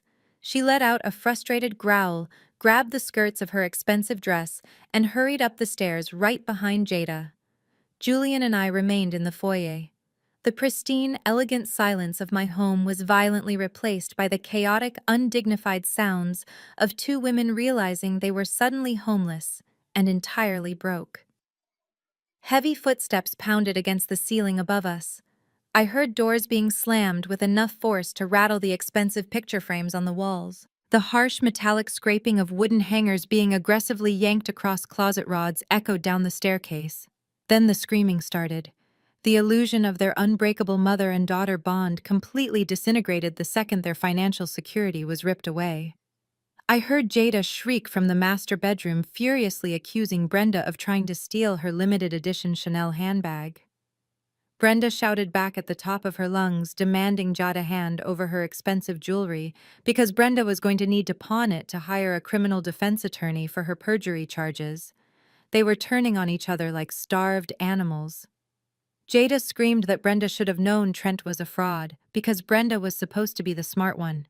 Brenda screamed right back that Jada was far too stupid and greedy to ever question where the money was coming from as long as she got to go shopping. They were viciously tearing each other apart over material possessions while the ashes of their entire fake empire fell around them.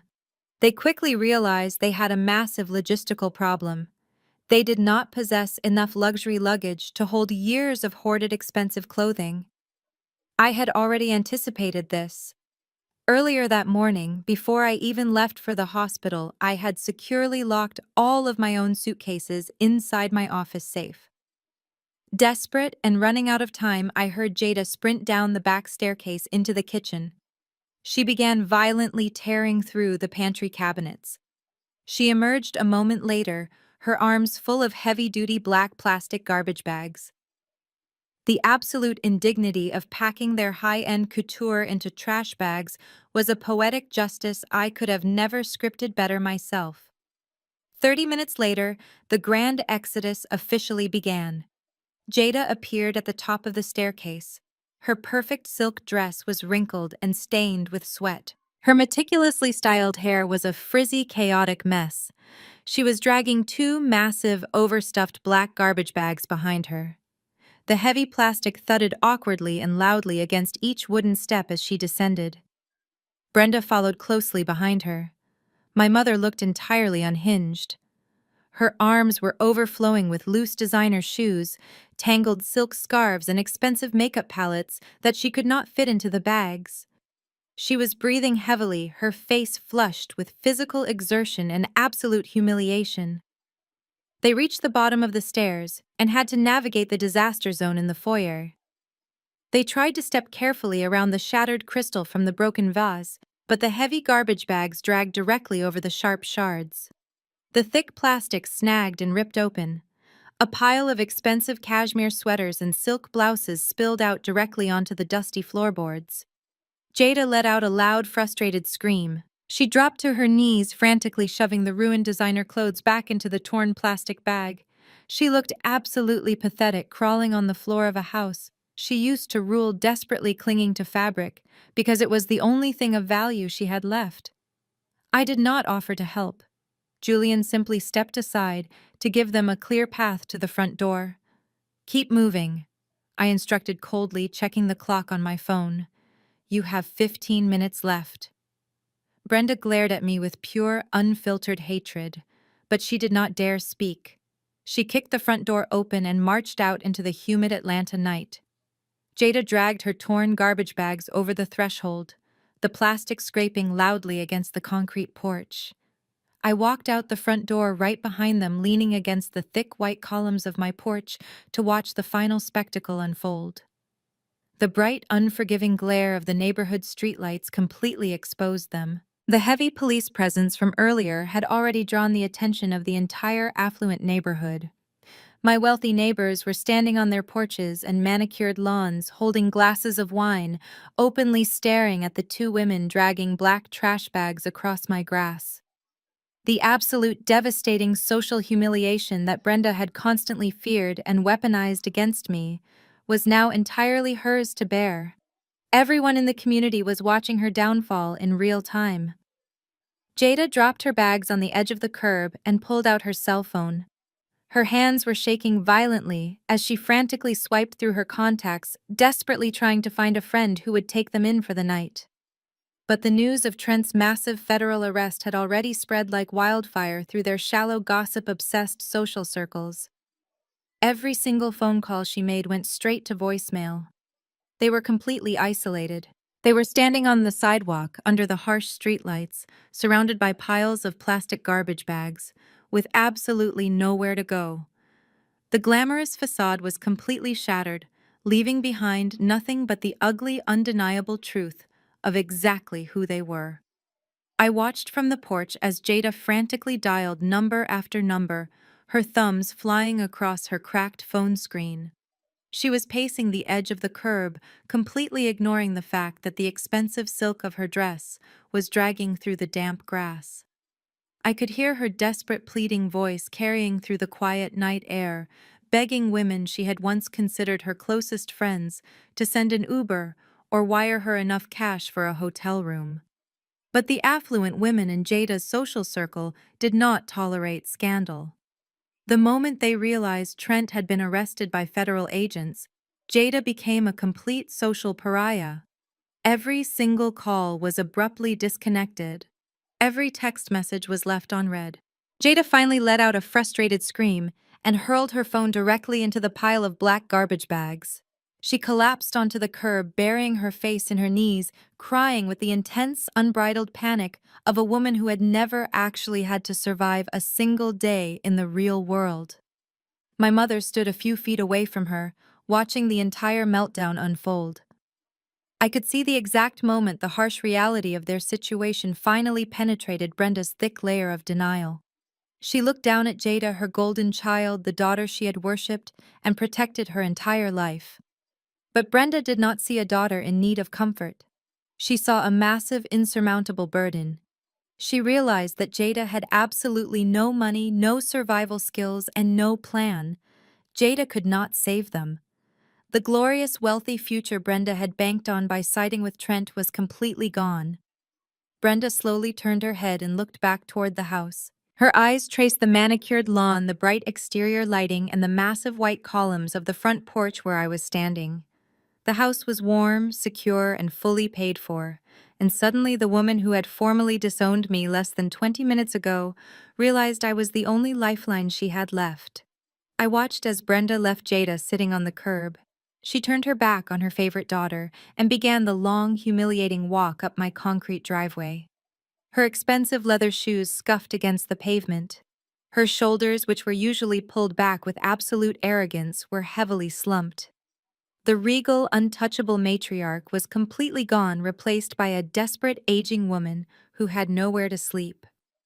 She reached the bottom of the porch steps and stopped. She did not dare climb the stairs to stand on the same level as me. She looked up the harsh porch light, casting deep shadows across her face, exposing every single line and wrinkle. Camille, Brenda began, her voice trembling. It was not the angry, demanding tone she had used inside the foyer. It was a soft, fragile whisper. It was the exact tone she used to use when I was a little girl, right before she was about to ask me to hand over my birthday money so she could buy something for Jada. It was a calculated, weaponized vulnerability. I did not respond. I simply looked down at her, my arms crossed carefully over my wounded abdomen. Julian remained standing quietly in the doorway behind me, a silent, imposing guardian, ensuring I was not physically threatened. Brenda took a deep, shuddering breath and forced a single tear to spill over her eyelashes. It rolled slowly down her cheek, ruining her expensive foundation. "Sweetheart, please listen to me," she pleaded, her voice cracking with manufactured emotion. "I am in shock. We are all in shock. The things I said inside, I did not mean them. I was just so terrified and confused by everything happening with Trent. He manipulated us, Camille. He manipulated both of us. She actually tried to lump us together as if we were mutual victims. She was completely erasing the fact that she had gone to a judge that morning to steal my legal autonomy. You need to understand the pressure I have been under." Brenda continued, taking one cautious step up the wooden stairs. "I am your mother. I am getting older. My blood pressure cannot handle this kind of stress. I have absolutely nowhere to go tonight. My bank accounts are frozen because of the joint filings. I do not have a car. I do not have a hotel reservation. She paused, lifting her hands in a gesture of complete surrender. You do not have to forgive me tonight. I am not asking you to forget what happened. I just need a place to rest my head. Just let me sleep in the guest room. I will stay completely out of your way. We can talk about everything tomorrow when the sun comes up and we have clear heads. Please, Camille. I am your mother. You cannot just leave me out on the street like a stray dog. I stared at her, genuinely fascinated by the absolute depths of her selfishness. She was standing there crying fake tears, begging for a warm bed in my guest room. But she had not mentioned Jada a single time. What about your golden child? I asked, my voice completely flat and devoid of any sympathy. Are you asking for a room for Jada too? Brenda swallowed hard. She glanced nervously over her shoulder at Jada, who was still sobbing hysterically on the curb, completely oblivious to her mother's betrayal. Brenda quickly turned back to me, lowering her voice to a conspiratorial whisper. Jada is out of control right now, Brenda said, her tone dripping with sudden resentment toward the daughter she had always favored. She is hysterical. She is going to be screaming all night, and I simply cannot deal with her emotional baggage. She made her bed with that criminal husband of hers. Let her sit out there and figure it out. Just let me inside, Camille. Just me. I am your mother. I gave you life. You owe me at least a safe place to sleep. The absolute moral bankruptcy of her request hit me like a physical blow. For 35 years, I had believed that Brenda's mistreatment of me was born out of a genuine, albeit twisted, love for Jada. I thought she sacrificed me because she simply loved my sister more. But standing on the porch tonight, listening to her beg for a comfortable bed while actively offering to abandon Jada on the curb, I realized the terrifying truth. Brenda did not love Jada. Brenda did not love anyone. She only loved herself. She was a parasite who attached herself to whoever possessed the most resources at any given time. Trent's resources had dried up, so she was immediately trying to detach from Jada and latch back onto me. She would literally step over her own crying daughter to secure a warm room for herself. The realization washed away any lingering trace of guilt I might have felt about kicking her out. The heavy, complicated knot of childhood trauma in my chest suddenly untangled itself. I saw her exactly for what she was, and the illusion was permanently broken. You gave me life. I repeated, testing the weight of the phrase she had weaponized against me for decades. You carried me for 9 months, and you spent the next 35 years making me wish I had never been born. Brenda flinched as if I had slapped her across the face. Camille, do not say that, she whimpered, taking another step up the stairs. I did my best. I raised you to be a strong, successful woman. You did not raise me to be strong, I corrected her, my voice rising with absolute, undeniable clarity. I had to become strong to survive you. Every single ounce of success I have achieved in this world was built in spite of you, not because of you. I uncrossed my arms and took a step forward, bringing myself right to the edge of the top stair. I looked directly down into her terrified eyes. Do you want to know what a real mother does? I asked, the raw emotion finally bleeding into my tone. A real mother does not demand that her daughter cook a gourmet meal less than 48 hours after having an organ removed from her body. A real mother does not look at her child's bleeding surgical wounds and call them a dramatic stunt. A real mother does not walk into a courthouse and commit perjury to steal her daughter's hard-earned money just to pay off a white criminal's credit card debt. Brenda opened her mouth to argue, but she had absolutely no defense. The undeniable facts of her abuse were laid out on the porch between us. Mothers protect their daughters, I said, my voice dropping to a low, dangerous register. They do not sell them out. You sold me out today, Brenda. You thought I was weak because I was in a hospital bed, and you tried to financially execute me while I was under anesthesia. You made your choice. You chose Trent. You chose Jada. You chose the illusion of wealth over your own flesh and blood. And now you get to live with the exact consequences of that choice. But I have nowhere to go, Brenda cried out, her voice cracking as genuine panic finally set in. You cannot do this to me. I will freeze out here. You can sleep on the pile of designer clothes you tried to steal from my foyer, I replied coldly. Or you can call the police and ask them if they have a vacant cell next to your son-in-law.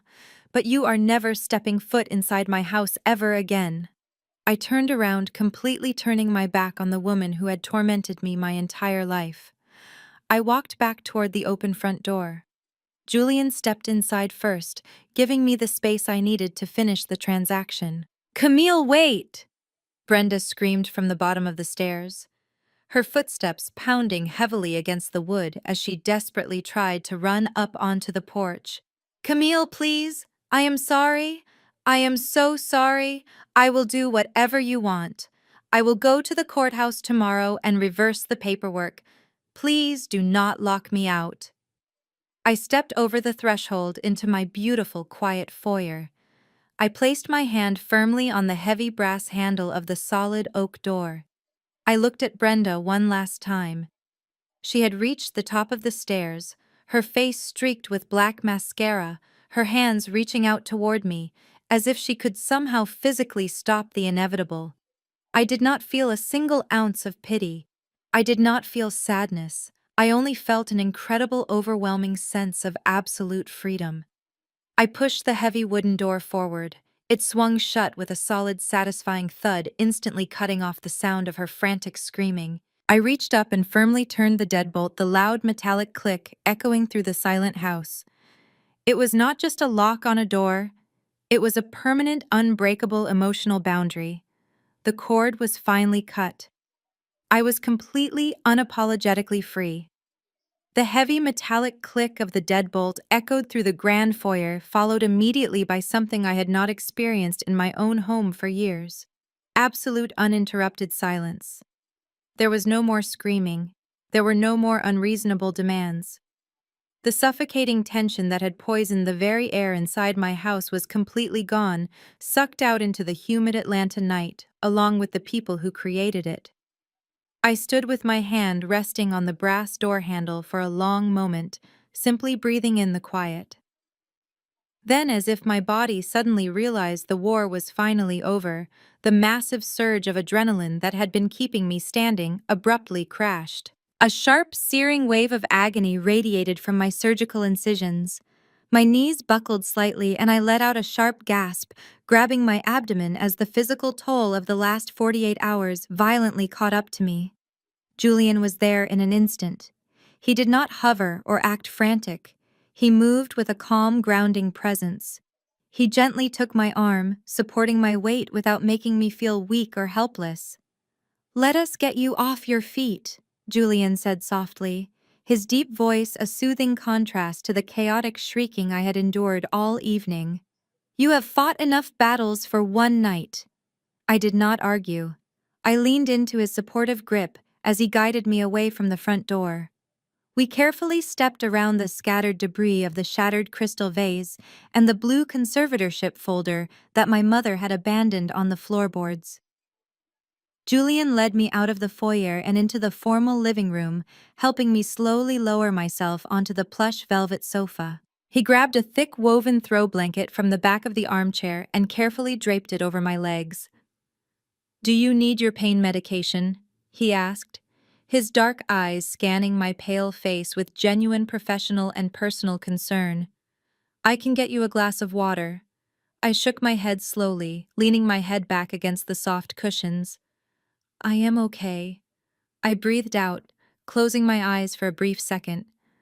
For the first time in my entire life, I am actually completely okay. Julian sat down in the leather armchair across from the sofa. He rested his elbows on his knees, clasping his hands together as he looked at me. He had just witnessed the absolute worst of my family. He had seen the raw, ugly truth of my upbringing. Yet when I opened my eyes and looked back at him, I did not see a single ounce of pity in his expression. I only saw profound, unwavering respect. "I have negotiated with ruthless corporate raiders." Camille Julian began, his tone serious and reflective. "I have sat in boardrooms with men who would sell their own souls for a fraction of a percentage point. but I have never in my life witnessed the level of sheer mental resilience and strategic brilliance that you displayed tonight. A small, tired smile touched the corners of my mouth. I had a lot of practice, I replied quietly. When you grow up as the designated scapegoat, you either learn how to anticipate every attack or you let them destroy you. I decided a long time ago that I was not going to let them destroy me. Julian nodded slowly, absorbing the heavy truth of my words. Well, they certainly underestimated exactly who they were dealing with, he said. And to be entirely honest, Vanguard Holdings has been underestimating you as well. I shifted slightly on the sofa, looking at him with mild confusion. You gave me executive clearance to run a massive federal investigation, Julian. I hardly think you underestimated me. I gave you a job that 10 senior auditors could not handle, and you executed it flawlessly while dealing with a major medical trauma and a highly toxic domestic situation, Julian corrected me. The regional office is going to need a complete restructuring from the ground up now that Trent and his network are being indicted. But I do not want you managing that cleanup. Your talents are entirely wasted on regional management. He leaned forward, holding my gaze with absolute corporate authority. I am officially offering you a seat on the executive board, Camille. I want you to step into the role of senior executive partner of Global Financial Security. You will report directly to me and only to me. You will have full autonomy, a substantial equity stake in Vanguard Holdings, and the power to completely rewrite our internal auditing protocols. I stared at him, the magnitude of his offer washing over me. This was not a fake manufactured promotion like the one we had dangled in front of Trent. This was the absolute pinnacle of my industry. It was a position of immense power and wealth offered to me by a billionaire who had just watched me systematically dismantle my own family to protect his empire. I am not offering you this out of gratitude, Julian added quickly, as if reading my mind. I am offering you this because you are the most formidable, uncompromising professional I have ever met. Vanguard needs your mind, Camille, and I need a partner I can trust implicitly. I looked around my quiet, beautiful living room. I thought about the years I spent shrinking myself to make Trent feel tall. I thought about the thousands of hours I worked just to hand my paychecks over to a mother who despised me and a sister who used me. I had spent my entire existence proving my worth to people who were completely committed to misunderstanding me. But sitting here tonight, bleeding but victorious, I realized my worth was never up for debate. I accept the partnership. Julian, I said, my voice steady and completely self-assured. A genuine bright smile broke across Julian's face. He stood up, buttoning his suit jacket. Excellent, he said warmly. We will draft the official paperwork next week. For now, you are on strict medical leave. Do not even think about opening a spreadsheet until those bandages are off. He walked toward the entryway, stopping just before the broken glass. I can call a private cleaning service to come sweep this up, he offered, gesturing to the ruined foyer. No, I replied, pulling the throw blanket a little tighter around my shoulders. Leave it. I will sweep it up myself tomorrow morning. It is my house. I want to clear the wreckage on my own terms. Julian gave me one last respectful nod. He let himself out the front door, making sure the heavy deadbolt clicked securely into place before he walked down the driveway to his waiting car. I sat completely alone in my massive 4-bedroom Atlanta home. The silence was no longer heavy or suffocating. It was light, airy, and incredibly peaceful. I slowly stood up from the sofa, ignoring the dull ache in my side, and walked through my pristine kitchen. I poured myself a fresh glass of cold water and walked over to the large bay windows overlooking the front lawn. The street was entirely empty. The police cruisers were gone. Jada and Brenda were gone. The black garbage bags full of designer clothes had vanished into the night. For 35 years, I was conditioned to believe that family was the ultimate unbreakable bond. I was taught that blood required endless sacrifice, endless forgiveness, and endless financial support. Society tells us that cutting off our parents or siblings is a tragic failure. We are told to keep the peace to turn the other cheek, and to accept abuse simply because the people hurting us happen to share our DNA.